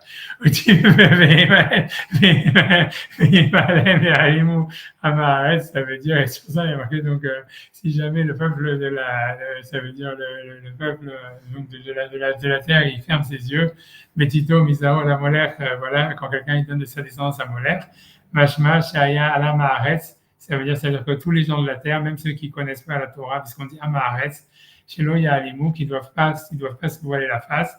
Amaharetz, c'est nos Beddin, et le peuple de la terre, ce n'est pas le Beddin, qui est Mohavachet, Hataot, de Amaharetz, Basota, etc. Que le Amaharetz, c'est opposé au Beddin, etc. Bref, tu vois, donc il dit Vimkan alkol Amaharetz, et dit la Katou, chez l'eau, il y a Alimou, et ainsi sur tous les Amaharetz, il y a une obligation de ne pas fermer les yeux et donc d'être sensible au fait qu'on transgresse les versets de la Torah et donc que les mitzvot soient gardées. Voilà, au milieu du katam hagav vecheti oto les ma'et kol haolam. Donc voilà, donc ça veut dire qu'on apprend de là que voilà, Hachem il va les punir grosso modo. Donc comme on a vu, ça veut dire voilà que en fait ça veut dire ils sont responsables. Non, je saute, tu vois. Mais quand il dit voilà, maintenant. Parce que tu vois, j'ai pas envie d'en. Maintenant, il dit au mitzvah ach mishpatim. Donc là, ce qu'il veut dire dans les mishpatim, ce qu'il veut dire l'application de la loi. Au kolel shnei dvarim, ça inclut deux choses. Chad lasot mishpat. Donc un, c'est d'appliquer la loi, c'est-à-dire de juger s'il y a deux parties qui sont en litige. Et ça, donc, c'est pas la responsabilité des gens de juger un litige si jamais ils sont pas concernés. C'est-à-dire là, ils doivent laisser ça au juge à faire ça. C'est pas chacun qui doit s'impliquer dans toutes les disputes qu'il y a. Donc, ça, la sorte de Mishpat, qui dit chez Katzva Torah, les Mchalel Shabbat, car où la Torah elle a dit par exemple ça c'est considéré transgresser Shabbat, ça c'est pas considéré transgresser Shabbat, donc il veut dire définir les lois, ou la Rog Nefesh, ou bien appliquer la loi, car l'ouvert lave, car. Donc ça veut dire l'application de la loi, la définition de la loi, ça c'est ce qui est en fait la prérogative des juges. Et donc, si jamais donc il y a des litiges, des choses comme ça, c'est pas à tous les citoyens de s'impliquer dans un litige. Si en fait c'est au juge de trancher la loi, la même chose en ce qui concerne l'application de la loi. Le code de marché Kizvat Torah Onsho Hashik Varavar, ça veut dire une fois que la transgression a déjà eu lieu, mais que maintenant il faut définir une pénalité. Donc ça, c'est au Beddin de le faire. Endamo Masur Kim Beat Beddin Mumchim, c'est que le Beddin spécial qu'on n'a plus aujourd'hui, donc qui est le Beddin des Mumchim, qui peut faire appliquer des peines, des pénalités, qui ouvre l'addition de Ben Shatar, etc. Et bon, après, dans le côté des histoires. Mais ce que je veux dire, voilà, grosso modo, ça veut dire, donc, on a regardé le Hadam Sofer, donc le Hadam Sofer, il explique qu'il y a une responsabilité morale de chaque juif, comme elle est décrite dans notre paracha, mais cette responsabilité, donc, qui nécessite, qui oblige même une action, si on peut empêcher quelqu'un, donc, de faire d'Averot, etc., ça voudrait dire, grosso modo, aujourd'hui, si jamais il y a des juifs religieux, enfin, des juifs, en tous les cas, ils devraient voter des lois du maximum qu'ils le peuvent pour empêcher à ce que, on va dire, pour que les lois de la Torah soient respectées en Israël, on va dire ça, et ça serait une sorte, ça veut dire, encore une fois, avec tous les si, tu vois, qu'on a vus, puisqu'il y a le Yerushalmi qu'on a vu, qui disait que ça s'appliquait peut-être plus. En tous les cas, en théorie, ce qui a marqué dans cette responsabilité morale, qui s'applique à chacun, en fait, elle est pas sur la définition de la loi, ni sur l'application de la pénalité liée à cette loi. Ça, c'est la prérogative des juges, mais il y a une responsabilité morale, en fait, que les lois de la Torah soient gardées, etc. Et ça, c'est sur chacun. Et c'est de l'activisme social, quoi, grosso modo. Ça veut dire qu'il y a une responsabilité de faire un activisme social. Mais en tout cas, c'est pas lié à la mitzvah de juger. Et ce que je veux dire, c'est ce qu'on voit bien que le Hadam Sofer, cette responsabilité collective, elle n'est pas liée à la mitzvah de juger. Et donc, dans la Torah, et donc, c'est deux choses différentes. Et donc, c'est encore une fois, comme je vous disais, c'est très difficile de comprendre comment Maïmonide, lui, il a pu, en fait, lier les deux choses, etc. Donc, voilà, pour moi, c'est une des questions, une autre question Maïmonide. Maintenant, j'ai simplement, tu vois, ramener ici un autre passage qui est, alors là, ça veut dire, c'est pas problématique, mais bon, ça veut dire, voilà, moi je le cite quand même. Voilà, donc ça veut dire, c'est une Gemara. Et voilà, étonnante, ça veut dire, voilà, qui va falloir réconcilier aussi. Désolé de ne pas avoir tellement de réponses aujourd'hui, et plus de questions que de réponses. Mais on va dire, c'est une marque qu'il va falloir réconcilier en fait avec le passage, donc cette histoire de la responsabilité collective. Parce qu'en fait, ici, donc, il y a une Mishnah qui dit ça. Et donc, bon, a priori, ça, voilà, je lis simplement la Mishnah. La Mishnah dit comme ça, elle dit Utna, donc l'ancienne Mishnah, Kirem Revaï, ça veut dire, donc ça parle des plantations. Donc, imaginons, donc là, la Mishnah, elle va dire par la suite qu'on parle dans la Shemitah. Donc, on a une année de Shemitah où, en fait, tous les terrains ils doivent être ouverts. Donc, chacun a droit à un libre accès à tous les terrains, à toutes les récoltes de tout le monde. Et donc, on dit Kerem Revaï, donc ça veut dire, on sait que par exemple, la vigne, la 4e année, la vigne elle-même, elle doit être consommée à Jérusalem, ou bien on peut la racheter, ça veut dire sur de l'argent. Et après ça, il faut simplement, comment dire, ça veut dire, on peut être podé, ça veut dire racheter la valeur de la vigne sur des pièces. Et ensuite, on peut consommer la vigne. Mais il faut d'abord acheter, même si les pièces, elles sont que symboliques, en tous les cas, il faut en tous les cas racheter la valeur du raisin avant de le consommer ou d'en faire du vin ou quoi que ce soit, si on veut le consommer à l'extérieur de Jérusalem, sur des pièces. Donc, la Gemara, elle dit comme ça. Donc, à l'époque de la Shemitah, quand c'était la Shemitah et donc que tous les terrains étaient ouverts, donc le propriétaire qui savait, ou en tous les cas, c'était le Beddin qui faisait ça a priori, ou le propriétaire, donc c'est pas très clair. En tous les cas, on nous dit Karam Revaï, ça veut dire quand il y avait donc quelqu'un qui avait une vigne qui était dans sa 4e année, où la halakha est que normalement les fruits de cette vigne ils doivent être consommés à Jérusalem. Ayum Etsainim Oto Bekazuzot Adama. Ça veut dire on entourait ces plantes avec on va dire des bouts de terre, j'en sais rien, avec des bouts de terre. Simana, que c'était ça le signe, qui Adama, comme la terre. Madama et Kana Amine, donc de la même manière que la terre, on peut en tirer profit. Afrainami, donc ça veut dire même ces vignes-là, qui met Farka, tout ce qu'il fallait, c'était les racheter sur une pièce. Charelitam Unemine, et après ça, on pouvait en tirer profit. Et donc, c'est pour que la personne qui va venir dans le champ et prendre des vignes, des grappes de vin de raisin, elle ne transgresse pas l'interdit de manger du raisin qui devait être amené à Jérusalem. Donc, c'est pour ça qu'on lui dit, voilà, on met de la terre autour. Comme ça, la personne, elle sait qu'elle doit le racheter. Qu'elle doit le racheter avant de le consommer. C'est clair? Voilà. Ensuite, on nous dit, là, si jamais il y avait le Bedin, il avait vu donc ça veut dire il y avait une vigne qui n'avait pas été plantée, qui faisait moins que 3 ans qu'elle avait été plantée, ou n'importe quel arbre. Donc là, les fruits devaient être laissés pourrir. On n'a pas le droit de les consommer du tout. Donc le Bedin, pour pas que des gens viennent en fait les manger, donc il mettait en fait un signe avec du kheres, c'est-à-dire avec de l'argile. Simana, Keharsi, donc c'était un signe comme de l'argile. Maharsi, Janana, Miné, de la même manière que l'argile, on ne peut rien en tirer. Af, Ahai, Dilatana, Miné, donc là aussi, on avait vraiment d'en tirer profit. Donc comme ça, les personnes, elles savaient, elles voyaient que cette plantation, elle était entourée d'argile. Ça voulait dire en fait que c'était de l'arbre là et qu'il fallait laisser les fruits pourrir et qu'on n'avait pas en tirer profit. Ensuite, on nous dit, Michel Guvarot, Bessid, si jamais en fait, il y avait des tombeaux, puisque en fait, à l'époque des pogroms, etc., donc il y avait beaucoup de juifs qui étaient enterrés un petit peu partout, puis c'était ça à la fin qu'on enterrait les personnes là où elles étaient mortes. Donc quand on avait enterré quelqu'un, qu'on ne voulait pas que les personnes qui passent sur sa tombe deviennent impures, etc., donc on démarquait la tombe, si on ne savait pas qui c'était ni rien, simplement avec un signe avec de la chaux. J'ai le de Bessid. Simana, des Chivar Katsamot, c'était un signe, tout le monde savait que la chaux, ça voulait dire c'est blanc, parce que c'est comme les os, ils sont blancs, donc il y a des os qui sont là. On m'aimerait mes chauffeurs, et ça veut dire il a dissolvé il a versé pour que ce soit le plus blanc possible.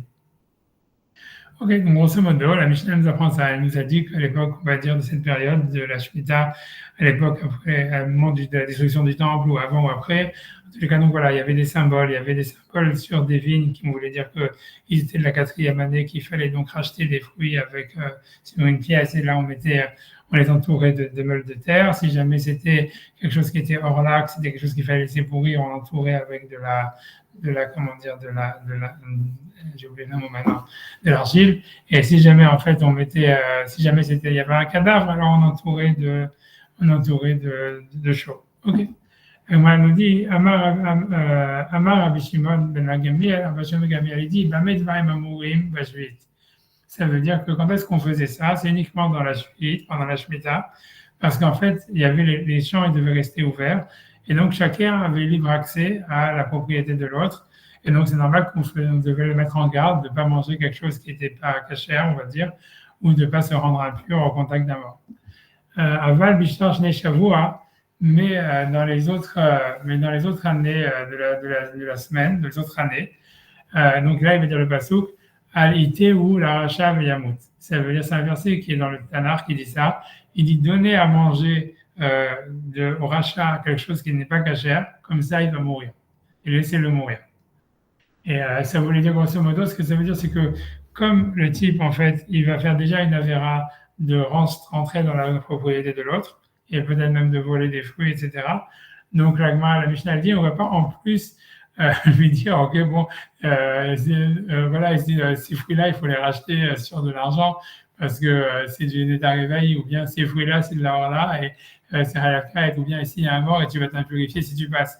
Ça veut dire, si déjà la personne a fait une avéra de voler, donc on dit c'est un rachat, et laisse le rachat crever, quoi, grosso modo. C'est ce que ça veut dire, laisse le rachat crever. Et donc, évidemment, cette Mishnah, en fait, elle contredit l'histoire de Kol Israël Arevim Zevazé, où tous les Juifs, ils sont responsables les uns pour les autres. Et ça voudrait dire, en fait, que si quelqu'un, en fait, il a décidé tu vois, ça veut dire de faire des avérotes, alors on va pas l'aider en plus à en faire le moins possible, on va dire, on le laisse faire ce qu'il veut, quoi. Et c'est une loi ça veut dire très étonnante, ça veut dire qu'il contredit ce passage, ce problème de Raven Zebazé. C'est repris dans la halakha, et ça aussi c'est beaucoup ramené dans la politique en Israël, même si c'est que dans un seul mot, c'est vraiment très, encore une fois, très cryptique, mais c'est-à-dire, je regarde dans Shulchan Aruch où c'est ramené, c'est ici. Donc ça, c'est dans les lois qui parlent en fait de ne pas faire, si on sait par exemple que des non-juifs, par exemple, ils vont utiliser je sais pas, des choses pour faire la vodazara, ou même par exemple, voilà, vendre des kalachnikovs à des types à Gaza, ou j'en sais rien, ou à Al-Qaïda, ou j'en sais rien. Donc, est-ce que c'est permis ou interdit, quoi? Donc, sur ça, donc, c'est un Shulchan Aruch sur ça. Donc, il y a un Shulchan Aruch dans le Siman 151. Il dit, donc, le Shulchan Aruch dit ça. Il dit, Dvarim she'em miyuchadim limin mimine ililim, shebeotam makom. C'est-à-dire des choses qu'on sait qu'en fait, les gens, ils achètent spécifiquement pour faire de la vodazara. Donc, je sais pas, on va dire le sapin de Noël, j'en sais rien, mais bon, c'est pas de la vodazara, mais disons que c'est quelque chose vraiment de la vodazara. Asur limkor lavde kochavim, lavde auto elilim. On n'a pas le droit de les vendre pour ceux qui utilisent ça pour cette idole, cette idolâtrie. Si vous tombe comme ces endroits-là. Vim connaît arbe beyachad.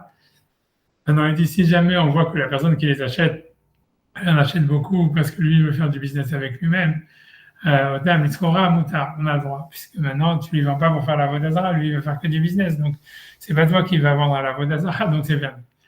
Ouais, tu vois, וכן אם אומר שהוא צריך לדברים אחרים, והישראל שיודע שכדבריו כן הוא מותר, même si jamais il dit qu'il en a besoin pour d'autres choses et que le juif il sait que c'est vrai, donc aussi on a le droit de lui vendre. שאינם מיוחדים là, voilà, mais si c'est des choses qui ne sont pas spécifiques à la vodazara, donc mochim otam stam, on peut les vendre stam, et si jamais le gars il dit clairement qu'il veut les acheter pour l'idolâtrie, à source interdit l'imkor de les vendre. Et là, imkan poslam il akrivam la lilim, sauf si jamais ça veut dire il les retouche d'une certaine manière. Bref, tu vois, ça veut dire d'une manière à ce qu'il ne va pas l'utiliser pour la vodazara. C'est pas dans le sujet vraiment. Ok, après le Haga, il dit Asur limkor lavet kochavim maïm shiyodim shirotze lasot mehem l'advil. On n'a pas le droit de vendre à des goïms de l'eau qu'ils vont utiliser pour faire de l'eau bénite. Alors, bref, si c'est mélangé, bref, je saute parce que je me dis c'est pas la peine de rentrer, mais ça c'est la halakha générale.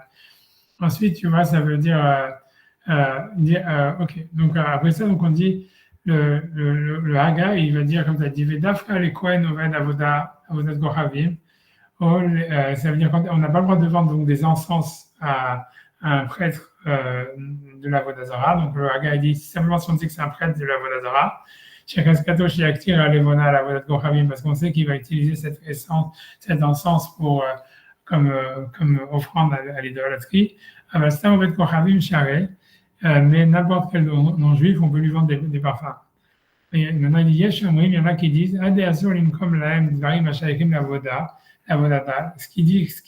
ce qu'il est interdit de vendre à des non-juifs, quelque chose qui leur permet de faire le service idolâtre,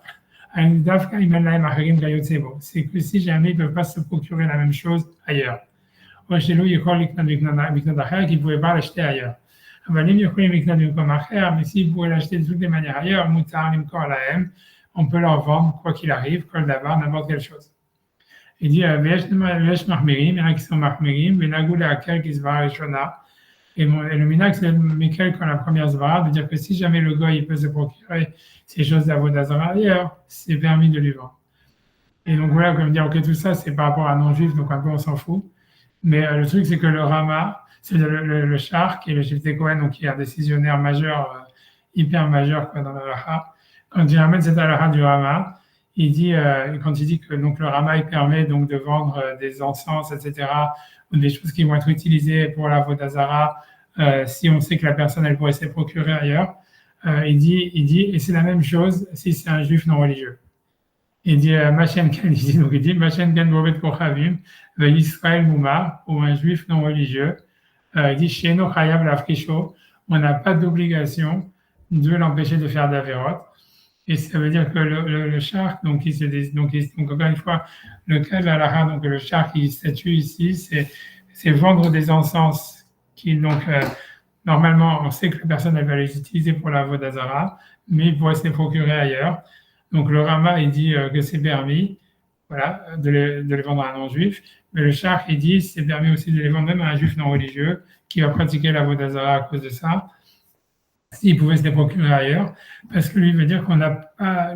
Et donc, c'est-à-dire le Shach, a priori, il est basé sur la Gemara qu'on a vu dans Bava Kama, qui disait « donne à manger, laisse le rachat crever ». Tu vois, ça veut dire que si lui a décidé, en fait, d'être mouvement, de se convertir au christianisme ou whatever, c'est son affaire. Et donc, maintenant, tu n'es plus responsable, en fait, par rapport à lui. Et ça veut dire, donc, c'est un grand chidouche, tu vois, encore une fois. Ça veut dire, est-ce que c'est basé aussi sur le Talmud du Yerushalmi, qui dit que Rabbi Yochanan ben Zakkai, il a dit que maintenant, on n'était plus responsable? J'en sais rien. Mais n'empêche que tu vois que si tu veux, ce char, il existe.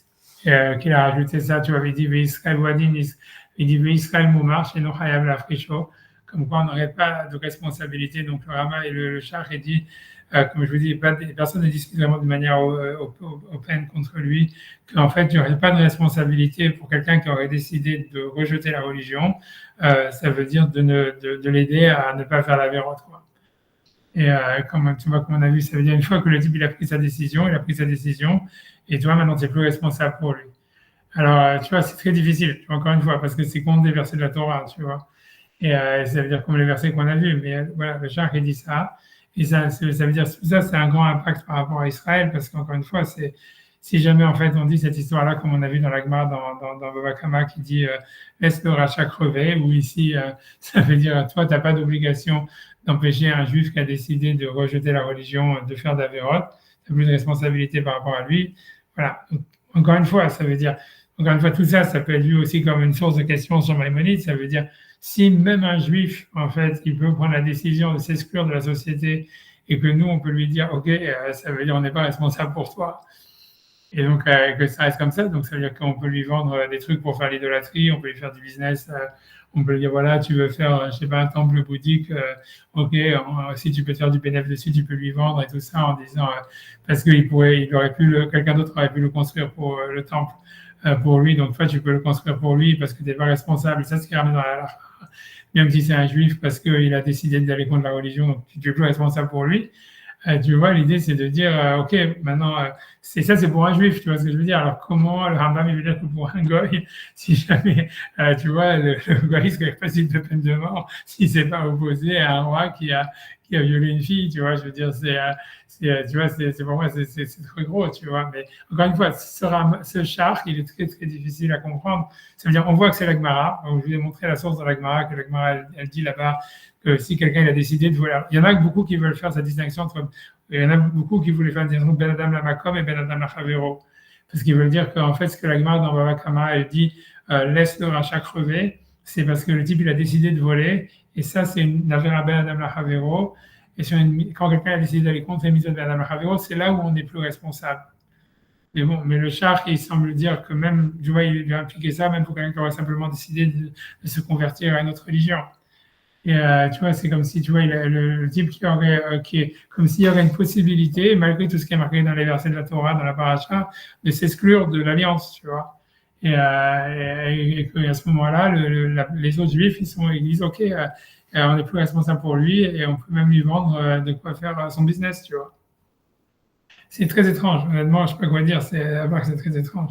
Ça veut dire parce que, tu vois, parce que c'est, voilà, et à moins de dire, comme je vous ai dit, que c'est parce qu'on est en exil, parce que si, je ne sais pas, mais en tout cas, c'est ce qui est marqué dans la Gemara, c'est ce qui est marqué dans la halakha. Et encore une fois, ça c'est très nogéa comme source. Ça veut dire si quelqu'un il veut les sources pour la politique en Israël, est-ce que les Juifs ils sont orthodoxes, ils auraient une mitzvah ou une obligation d'essayer à ce que les lois laïques elles se confondent avec les lois de la Torah?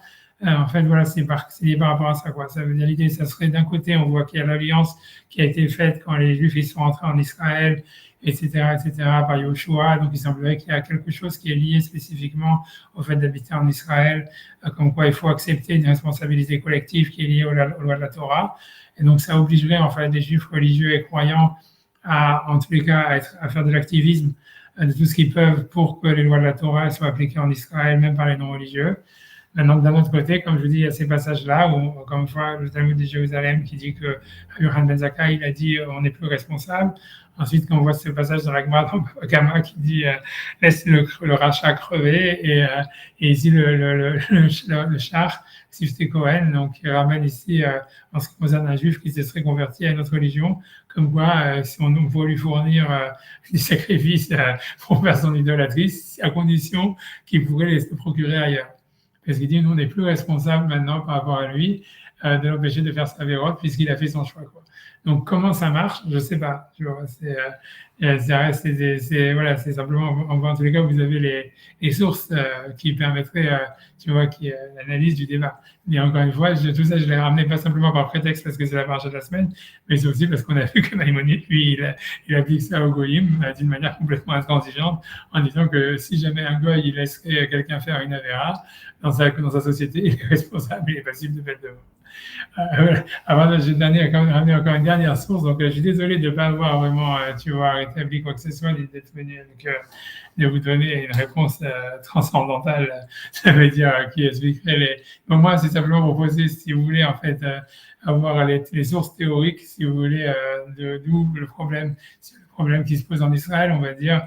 Maintenant, vous les avez, voilà. Mais maintenant, un dernier texte intéressant, c'est même si sur ce sujet-là, en fait, mais encore en ce qui concerne les non-juifs, où en fait, il y a, c'est-à-dire, il y a donc un commentaire, le Kli Chemda, donc un auteur qu'on a cité, mais encore une fois du XVIIIe siècle, etc., il dit une chose tout à fait intéressante, c'est-à-dire que lui, il parle de Lot dans l'histoire avec Sodome. C'est parce que lui, en fait, il dit comme ça, il dit, en fait, il veut apporter une preuve, on va dire, pas une preuve contre Maïmonide, mais c'est-à-dire que lui, il cite le passage, ça veut dire que, pour expliquer l'histoire, c'est comme ça, c'est ce qui se passe donc dans l'histoire de Sodome, c'est que donc il y a des hommes, des anges ou des hommes, ou des hommes déguisés en anges, quoi, bref, ou des anges, ou des hommes qui rentrent à Sodome. Donc il y a Lot, en fait, lui, il les accueille chez lui. Ensuite, les gens de la ville de Sodome, a priori, ils veulent les violer et avoir des relations homosexuelles avec eux. Lot, qu'est-ce qu'il fait? Il dit, moi j'ai des filles, je vous propose mes filles à la place. L'idée, tu vois, ça veut dire, puisqu'elles n'étaient pas mariées, puisqu'on voit bien qu'il y en a qui étaient fiancées, mais pas mariées, grosso modo, donc on a l'impression que Lot, ce qu'il veut faire, c'est les empêcher de faire une avéra, en disant, voilà, je vous donne mes filles, on va dire, on casse les fiançailles qu'il y avait avant, avec les autres, si elles étaient fiancées, et puisque à la fin, on voit bien que les fiançailles étaient cassées, puisque quand ils s'enfuient de la ville, les autres, si tu veux, il y avait marqué Khatanav Lokrebenotav, ça veut dire ces gendres qui avaient fait que des kilouchines, c'est-à-dire qui étaient que fiancés. On a vu que le fiançailles, ça n'existe pas chez les goyim. Donc ça veut dire que ce n'étaient pas vraiment mariés, quoi. Elles étaient simplement promises à des types. En tout cas, donc il avait le droit, lui, de les donner. Donc elles étaient célibataires, grosso modo, dans les voies des Noirs. Et donc lui, il veut les empêcher de faire une avéra d'homosexualité en proposant ses filles.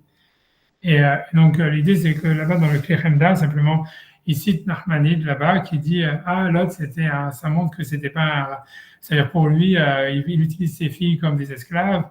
C'est comme Lavan, il n'a aucun respect pour les femmes et compagnie, et ça montre que c'était pas une personne. La Torah, en nous montrant cette histoire-là, elle nous montre qu'il était de très bas niveau, quoi. Et alors que donc le Kli Chemda, il dit oui, mais selon Maïmonide, en réalité, non, il a raison, puisque si jamais il y a une responsabilité morale envers la communauté d'empêcher à ce qu'il y ait des fautes qui soient faites, en fait, si la seule solution que tu as, c'est de proposer tes filles, en fait, l'autre, c'est un tzaddik, puisque justement, il se dévoue pour empêcher, si tu veux, les goïms de faire la vera.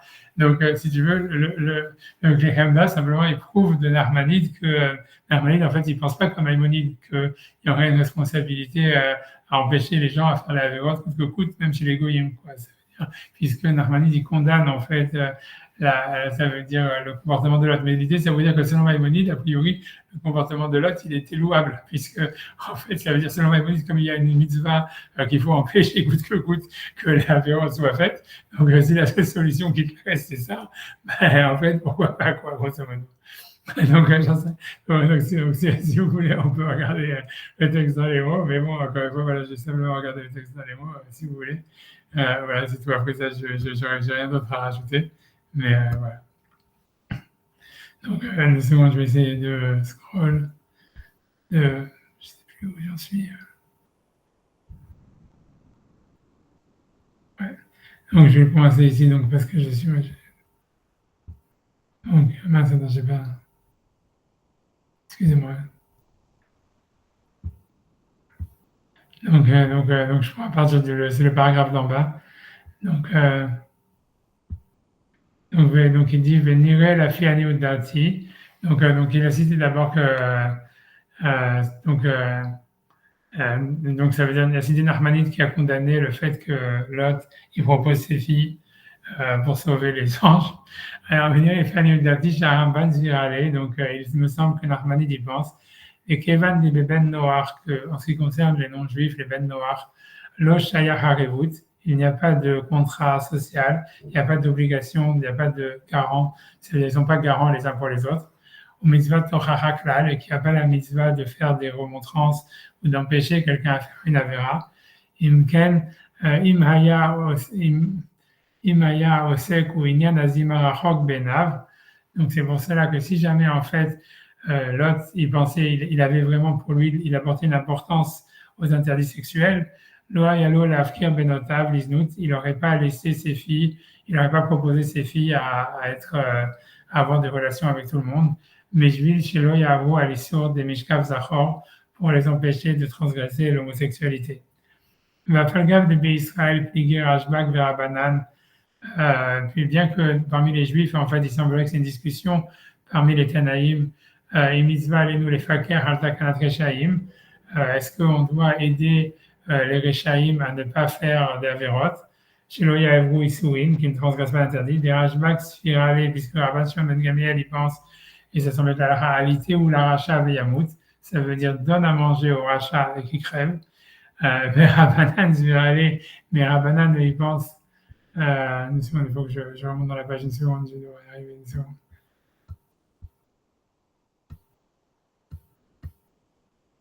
Donc des mitzvahs alenu, que c'est une mitzvah sur nous, les rots chez l'oyavo à l'issour, qu'on doit empêcher même les non-religieux ou ceux qui ont décidé de faire la vérote de ne pas transgresser interdits.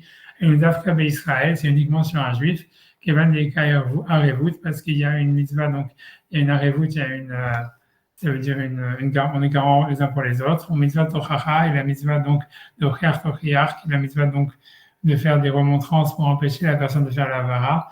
Rex va aller les Rabbanan, c'est pour ça que Rabbanan y pense, des mutal alenu liorot, que c'est une obligation sur nous de voir. Chez nous, il y a vous l'aider avera, qui ne transgresse pas d'avera.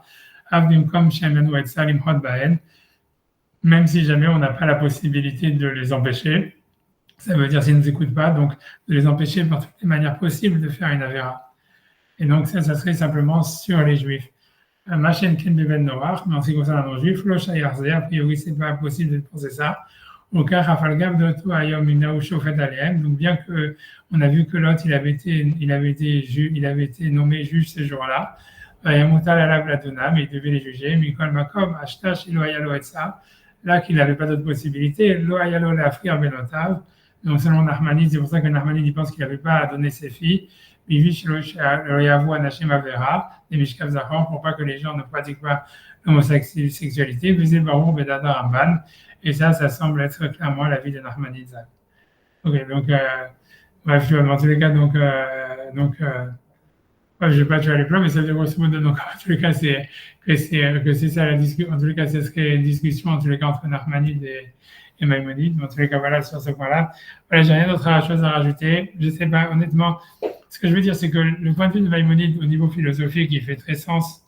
Ça veut dire, c'est sûr qu'on a du mal ça veut dire à envisager une ville ou une communauté, ou ça veut dire une société qui n'a pas des valeurs et qui n'est pas basée, en fait, ça veut dire où il n'y aurait pas une obligation, en fait, déjà à titre préventif et éducatif ça veut dire plutôt que simplement d'appliquer la pénalité, mais ça veut dire de promouvoir, en fait, des valeurs qui permettent à ce que la transgression n'arrive pas et qu'il n'y ait pas besoin d'appliquer la pénalité. Ça fait sens, ce qu'il dit Maïmonide, je veux dire. Mais c'est sûr, ce qui fait moins sens, c'est déjà de dire que ça ferait partie des mitzvot de la Torah. Tu vois, ça veut dire, puisque lui, en fait, il avait déjà dit que les mitzvot noirs, elles devaient venir de la prophétie, etc., et pas par la raison. Alors ça, tu vois, donc la question, c'est de savoir quelle serait sa source, et de dire que ça fait partie d'avoir des juges.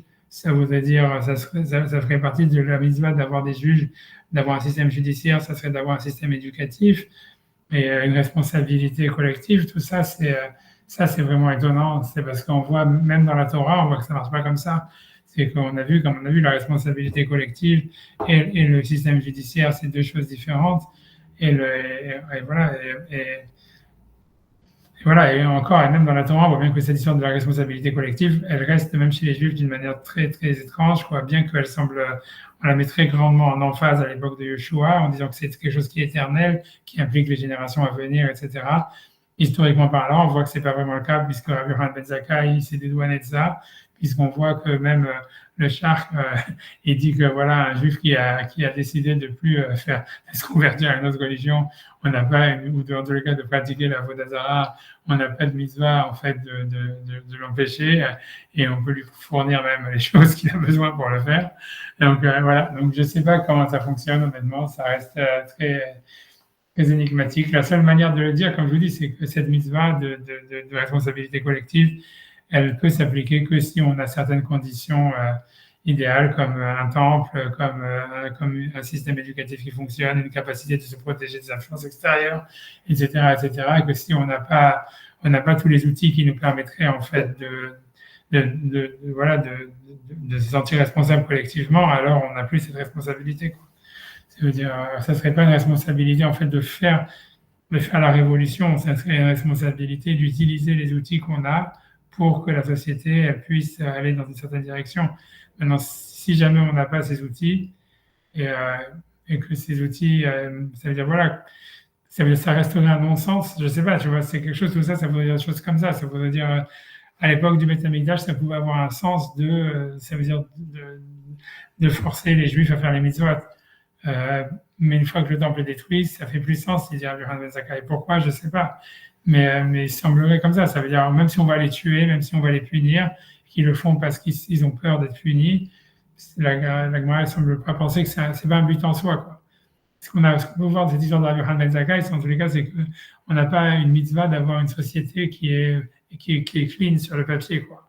Ça veut dire, c'est plus important que ça veut dire que le libre arbitre de la personne, que les Juifs qui pratiquent les mitzvot, ils le fassent d'une manière, on va dire, d'une manière délibérée, d'une manière de bon cœur, d'une manière, on va dire, volontaire, plutôt que, même si la plupart vont pas le faire, plutôt que de forcer les gens et d'avoir ensuite un judaïsme qui est en fait simplement forcé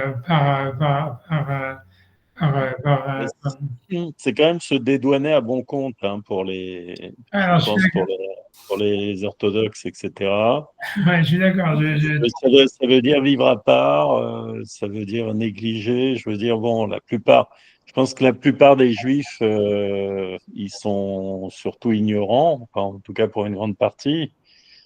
Ils savent pas. Donc, c'est sûr que si on présente une vision coercitive comme ça, à la façon des ayatollahs, ça va être plutôt mal vu Mais je pense qu'il y a quand même un devoir, je pense qu'il y aurait quand même un devoir de faire connaître la Torah, de l'enseigner, de sensibiliser Ça, à mon avis, je pense qu'on devrait être jugé plutôt là-dedans. Je pense qu'on serait jugé. Mais on voit bien aussi qu'il y a des traces de punition, hein, quelque part, sur la responsabilité collective, puisque les Juifs sont punis, a priori même en exil, ou même l'exil lui-même, c'est une sorte de punition qui se perpétue. Alors, si l'obligation a disparu, pourquoi avoir une punition collective comme ça qui frappe l'ensemble des Juifs, on va dire. Je veux dire, ça nous frappe pas. On voit bien qu'on est tous mis dans le même sac. Qu'il n'y a pas vraiment de distinction. Quand on a on va dire en tout cas une forme de punition qui vient de l'extérieur comme ça du monde non juif, on voit que on voit qu'on distingue pas. On distingue pas. Je veux dire, on met tout le monde. Bon, peut-être ceux qui sont les plus apparents en tant que juifs sont touchés tout de suite, et mais les autres aussi sont rattrapés. Donc, de toute façon, c'est assez difficile. Hein. Ce qu'on n'a pas traité, bon, on a vu qu'il y a une obligation. Ce qu'on n'a pas traité, c'est les conséquences. Comment c'est puni. C'est vrai que dans la paracha, on disait très fort, tu vois, parce qu'on dit voilà, que tout le monde est puni, etc. Tu vois, comme tu vois, c'est des versets qui disent voilà, Hachem ne pardonnera pas, etc. il va maudire toute la terre et compagnie, etc. Donc, c'est sûr que c'est comme tu dis. Donc, si on a vu la punition après l'exil, si on dit qu'il y a eu des... Justement, si elle est annoncée, la punition, ça veut dire que l'obligation, elle existerait toujours. A priori, si les hommes ne se chargent pas eux-mêmes, on va dire, d'appliquer cette responsabilité, c'est Hachem lui-même qui va s'en charger. Comment ça fonctionne? C'est ce qui est marqué dans le texte. Qu'est-ce que tu veux que je te dise? Tu vois, c'est ce qui est marqué dans le texte. Maintenant, encore une fois, je ne sais pas, tu vois, ce qui est marqué dans le texte. Maintenant, ouais, non, c'est difficile. Comme tu dis, je sais pas, j'ai pas de réponse. Tu vois, mais on a l'impression que malgré tout, tu vois, ils se sont dédouanés de ça. Est-ce que tu as dit sur l'histoire de l'éducation, c'est sûr que on voit bien que Ezra, c'est comme ça qu'il a réussi à faire teshuva du peuple d'Israël. C'est-à-dire, on voit bien que, au fond du fond, ça veut dire la chose qui marche tout le temps, c'est l'étude de la Torah qui ramène les Juifs à la Torah, quoi.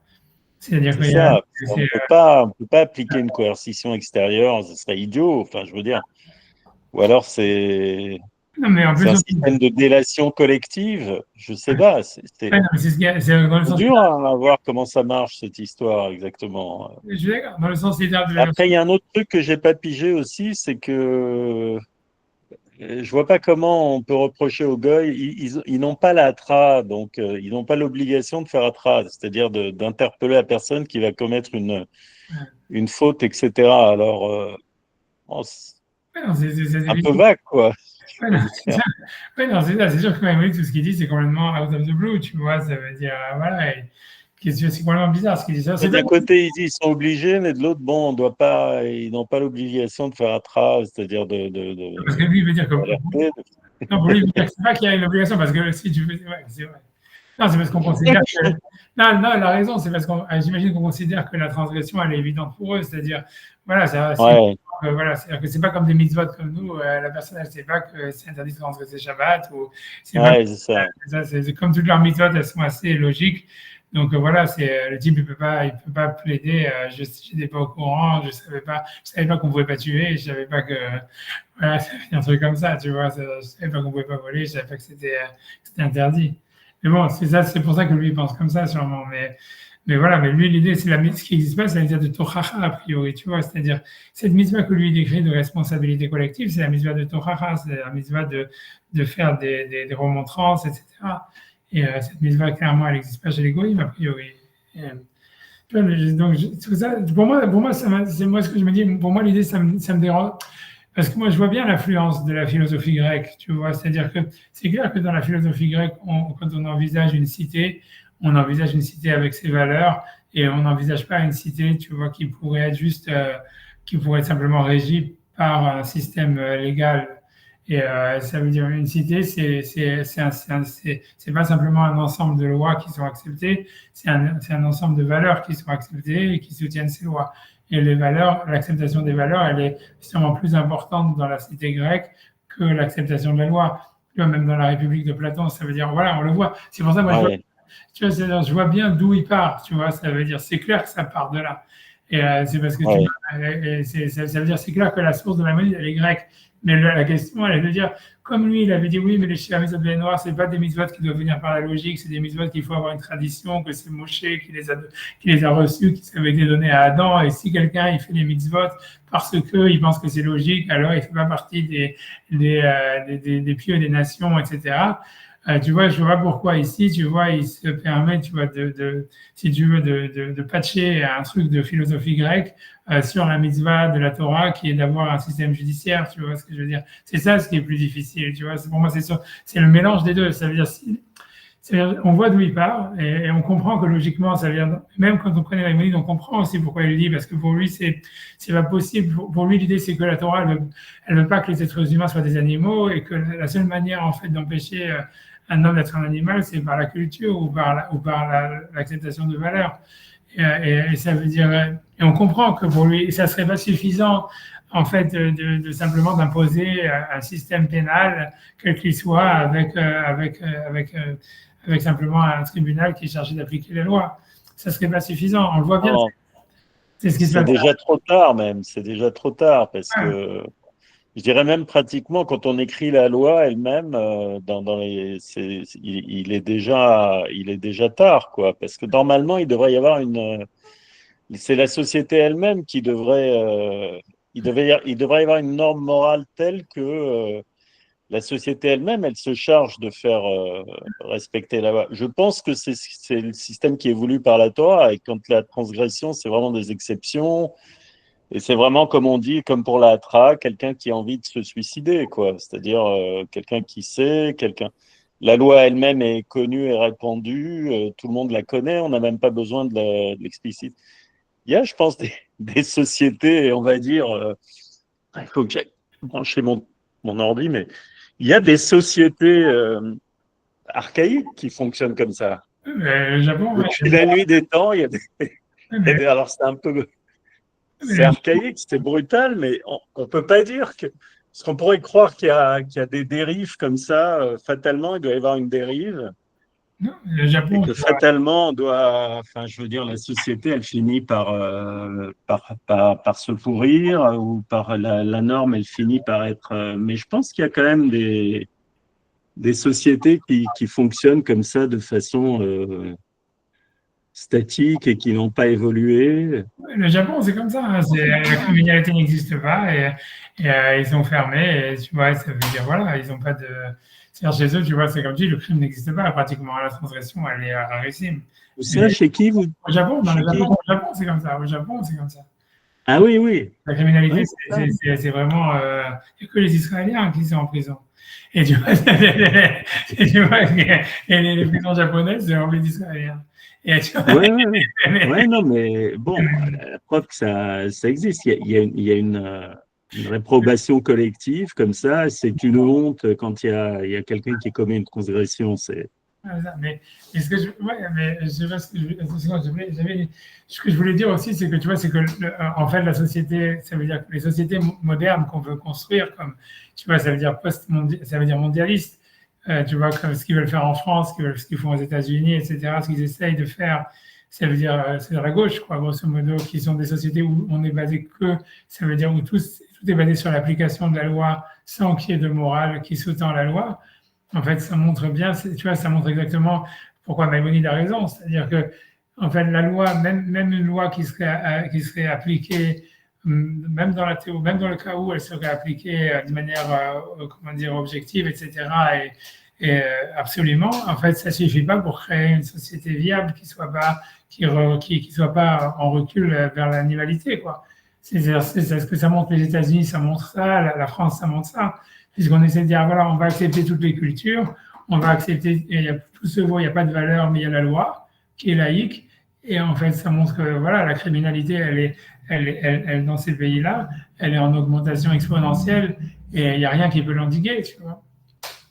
Ça veut dire, parce que voilà, donc on voit bien que Maïmonide, il a raison dans le fond, qu'il ne peut pas y avoir de société. C'est-à-dire, moi, je comprends la logique de Maïmonide de dire, si la Torah a demandé qu'il y ait un système pénal, des juges, ça veut dire qu'elle voulait qu'il y ait une société qui soit, en fait, qui fonctionne, grosso modo. Et en fait, s'il n'y a pas, en fait, des cultures ou des valeurs qui soutiennent, en fait, cette structure légale, en fait, la société, elle ne pourra pas tenir. Et ça, c'est clair, on le voit aujourd'hui, vraiment, c'est la société mondialiste, c'est la démocratie moderne, on voit exactement ça. Mais l'idée, c'est, OK, mais dire que ça, c'est une des mitzvot de la Torah, OK, voilà, je veux dire, c'est quand même un chidouche, quoi. Ça veut dire, tu vois, c'est un chidouche. Mais encore, avec ça, on pourrait répondre à toutes les questions. C'est-à-dire, on pourrait dire, voilà, que ça, c'est vrai pour les Shiva mitzvot. On voit, il dit quand même, ça fonctionne comme ça, finalement. C'est comme ça que ça peut fonctionner. C'est pas juste, c'est comme ça que ça pourrait fonctionner, quoi. Et lui, il augmente ça au point de dire que les gens de Shechem, ils auraient dû se révolter contre le roi. Parce que la valeur de l'interdit du viol, etc., ça aurait dû être. Mais c'est vrai, dans les sociétés grecques, c'était comme ça. Enfin, je veux dire, des sociétés, bon, à l'époque, avant que la démocratie elle ne dégénère, etc., le type qui débordait, c'était un tyran immédiatement. Il outrepassait, il mettait la norme, la loi au-dessus de tout, a priori. Je veux dire, c'est comme ça que ça fonctionnait. Et la loi c'est la loi, et voilà. Et à la limite, elle avait à peine besoin d'être exprimée, quoi. Il n'y a pas besoin tout le monde la connaissait, c'était assez simple. Elle Voilà, très bon. Ouais, mais elle était sous-tendue par des valeurs communes. Mais c'était basé aussi sur je pense qu'il y avait ils avaient une conception du monde et il faut quelque chose de solide, quoi, Tu vois, d'étayer. Enfin, il faut les tréfonds, on va dire, de la morale elle-même, elle doit s'appuyer sur une conception, une vision du monde qui est très solide, très ancrée, c'est ce que Platon dit dans la République. très enracinée. Oui, non, c'est Platon dans la République, tu vois, c'est tout ça. Tu vois, Maïmonide, il part de là. C'est sûr que c'est ça sa source, tu comprends? Et c'est vrai qu'en fait, si tu veux, l'actualité, elle lui donne raison. Parce qu'on voit qu'on a voulu créer des sociétés où tout est basé sur la loi et pas sur la morale. C'est la société laïque postmoderne. Et on voit en fait que ça marche pas. Ça veut dire c'est pas simplement que on s'y retrouve pas, c'est que voilà, la criminalité elle augmente. Ça veut dire les gens ils se haïssent les uns les autres de plus en plus. Ils sont incapables, parce que si tu es obligé d'avoir un lien social qui est basé sur des valeurs communes. Ces choses, en fait, tu vois que quand il y a eu la Révolution française, ils avaient compris. C'est pour ça qu'ils avaient fait le culte de l'aide suprême, qu'ils avaient, etc. C'est-à-dire qu'ils avaient compris qu'on ne pouvait pas créer une société qui soit basée uniquement sur la raison et l'égalité. Il fallait en fait aussi une foi ou quelque chose, des valeurs. Et voilà, donc Maïmonide, il a raison, on le voit, on voit bien, on voit l'actualité tous les jours, elle nous montre qu'il a raison. C'est-à-dire, voilà, il suffit de voir tous les crimes qui arrivent tous les jours, qui sont simplement liés au fait, alors que la loi, elle doit être appliquée, là, il y a de la police, il y a des juges, il y a tout ce qu'on veut. Mais c'est ce qui fait que la criminalité, elle augmente, c'est parce que comme il n'y a pas de valeur commune, donc en fait, ces lois, en fait, elles n'ont pas de valeur. Tu vois, ça veut dire elles sont transgressées d'une manière, même si la personne, voilà, la personne, elle va accepter sur la justice, la police est devenue une espèce d'outil de gestion tout à fait, on va dire, puisqu'il faut accepter expandable comme ça, comme exactement ce qui il y a plus, ça n'est plus chargé de protéger, on va dire, les valeurs de la société. Il n'y en a plus. Il n'y en a plus, il n'y en a plus. Il n'y en a plus. Où elles se valent toutes et à ce moment-là, enfin bon, c'est le merdier dans lequel on est maintenant. Et voilà. Mais, donc, Maïmonide, il a raison, en fait, qu'il ne peut pas y avoir de système pénal. Mais tu vois, pour répondre à la question, ça voudrait dire comme ça, c'est-à-dire que sur les Shiva Mitzvot Bnei Noach, comme c'est quelque chose d'assez évident, donc c'est pour ça que lui, il pense que ça, c'est quelque chose qui doit être vraiment, c'est-à-dire ça serait même passible de peine de mort si on n'a pas ça, parce que c'est quelque chose qui doit être vraiment, comment dire, inhérent à la structure d'une société. Et si jamais on n'accepte pas ça, alors la société, elle est vouée à la destruction. Maintenant, et c'est ce qui expliquerait, en fait, parce que moi, la question que j'avais demandé, mais on voit que pour les Juifs, c'est déjà un super grand chidouche, etc. On voit que même c'est limité, voilà, et toute cette histoire. Alors, on peut dire, en fait, pour répondre à cette question, peut-être on pourrait répondre comme ça, en disant que lui, il dit, voilà, les 7 mitzvot Bnei Noach, que c'est des valeurs universelles de base. Alors, si jamais quelqu'un, en fait, il viendrait à les contester, alors ça serait quelque chose qui serait suicidaire pour la société. Et donc, pour lui, c'est évident que ces valeurs, elles doivent être renforcées en tant que valeurs, pas simplement en tant que faute pénale, mais comme voilà, pas simplement comme des infractions pénales, mais comme étant des valeurs morales sur lesquelles il faut construire la société. Et ça, c'est valable pour toute l'humanité. Et ça serait quelque chose, en fait, qui serait pas, sur lequel on doit être intransigeant, quoi. Et par contre, la raison pour laquelle avec Moshe, l'entrée en Israël, et l'histoire, tu vois, de donner à un juif non religieux la possibilité de faire la voie d'Azara et tout ça, c'est parce qu'en fait, grosso modo, ça, c'est pas des mitzvot qui sont, en fait, ça veut dire une société, elle peut vivre sur les 7 mitzvot Bnei Noach, grosso modo. C'est ce que ça veut dire. Ça veut dire, il pourrait y avoir un État qui fonctionne sur les 7 mitzvot Bnei Noach et qui serait pas voué à la destruction. Si ça, en fait, c'est considéré comme des valeurs, des valeurs fondamentales. Après ça, les autres mitzvot, faire Shabbat, manger kasher, étudier la Torah, mettre les tefillin, tout ça, ça veut dire, ok, ça veut dire on a une alliance et compagnie, etc. Et sur ça, Abraham Ben Zakkai, il dit, ok, le Beth Amikdash a été détruit, celui qui veut les faire, il les fait, celui qui veut pas les faire, il les fait pas. C'est son affaire, quoi, grosso modo, parce que c'est pas quelque chose qui remettrait en cause, en fait, les fondements d'une société. Alors que les Shiva Mitzvot Bnei Noach, c'est quelque chose que si jamais une société ne les accepte pas, elle est vouée à la destruction. Donc ça expliquerait ça serait peut-être ça le sens de Maïmonide. C'est pour ça qu'il met une telle importance sur cette histoire-là de contrat social et de responsabilité collective sur les Shiva Mitzvot Bnei Noach, plus que en fait celle qu'il y aurait pour le peuple d'Israël en tant que peuple élu sur le reste des mitzvot. Parce qu'en fait, bon, ok, c'est pas, pour une société, c'est pas si mortel que ça. Si les gens ne font pas Shabbat, on va dire, ils mangent pas cachère ou quoi que ce soit. Ça veut dire, alors que s'ils s'entretuent et qu'ils volent et compagnie, là, ça devient plus problématique. Un truc comme ça, quoi. Ouais, ça serait ça de la réponse. Je vous laisser tranquille. Je ne sais pas ce qui se passe avec tout le monde. En tout cas, merci d'avoir assisté. Merci de votre aide. Merci pour tout. Et voilà, donc je sais pas. Je pense pas qu'on fera la semaine prochaine. C'est Rosh Hashanah, c'est lundi soir, je pense, non? Je pense pas qu'on va faire un cours lundi. Non, ce serait trop compliqué. Donc, le cours après le prochain cours. Vendredi, on fait le cours dans l'Ambezant Hachem, j'espère. Voilà, mais le prochain cours sur le Rambam, ça sera normalement après Rosh Hashanah. Ouais, je vous laisse tranquille. Et que le tout, et bonne fin d'après-midi et que des bonnes choses. À vous aussi. Au revoir. Au revoir.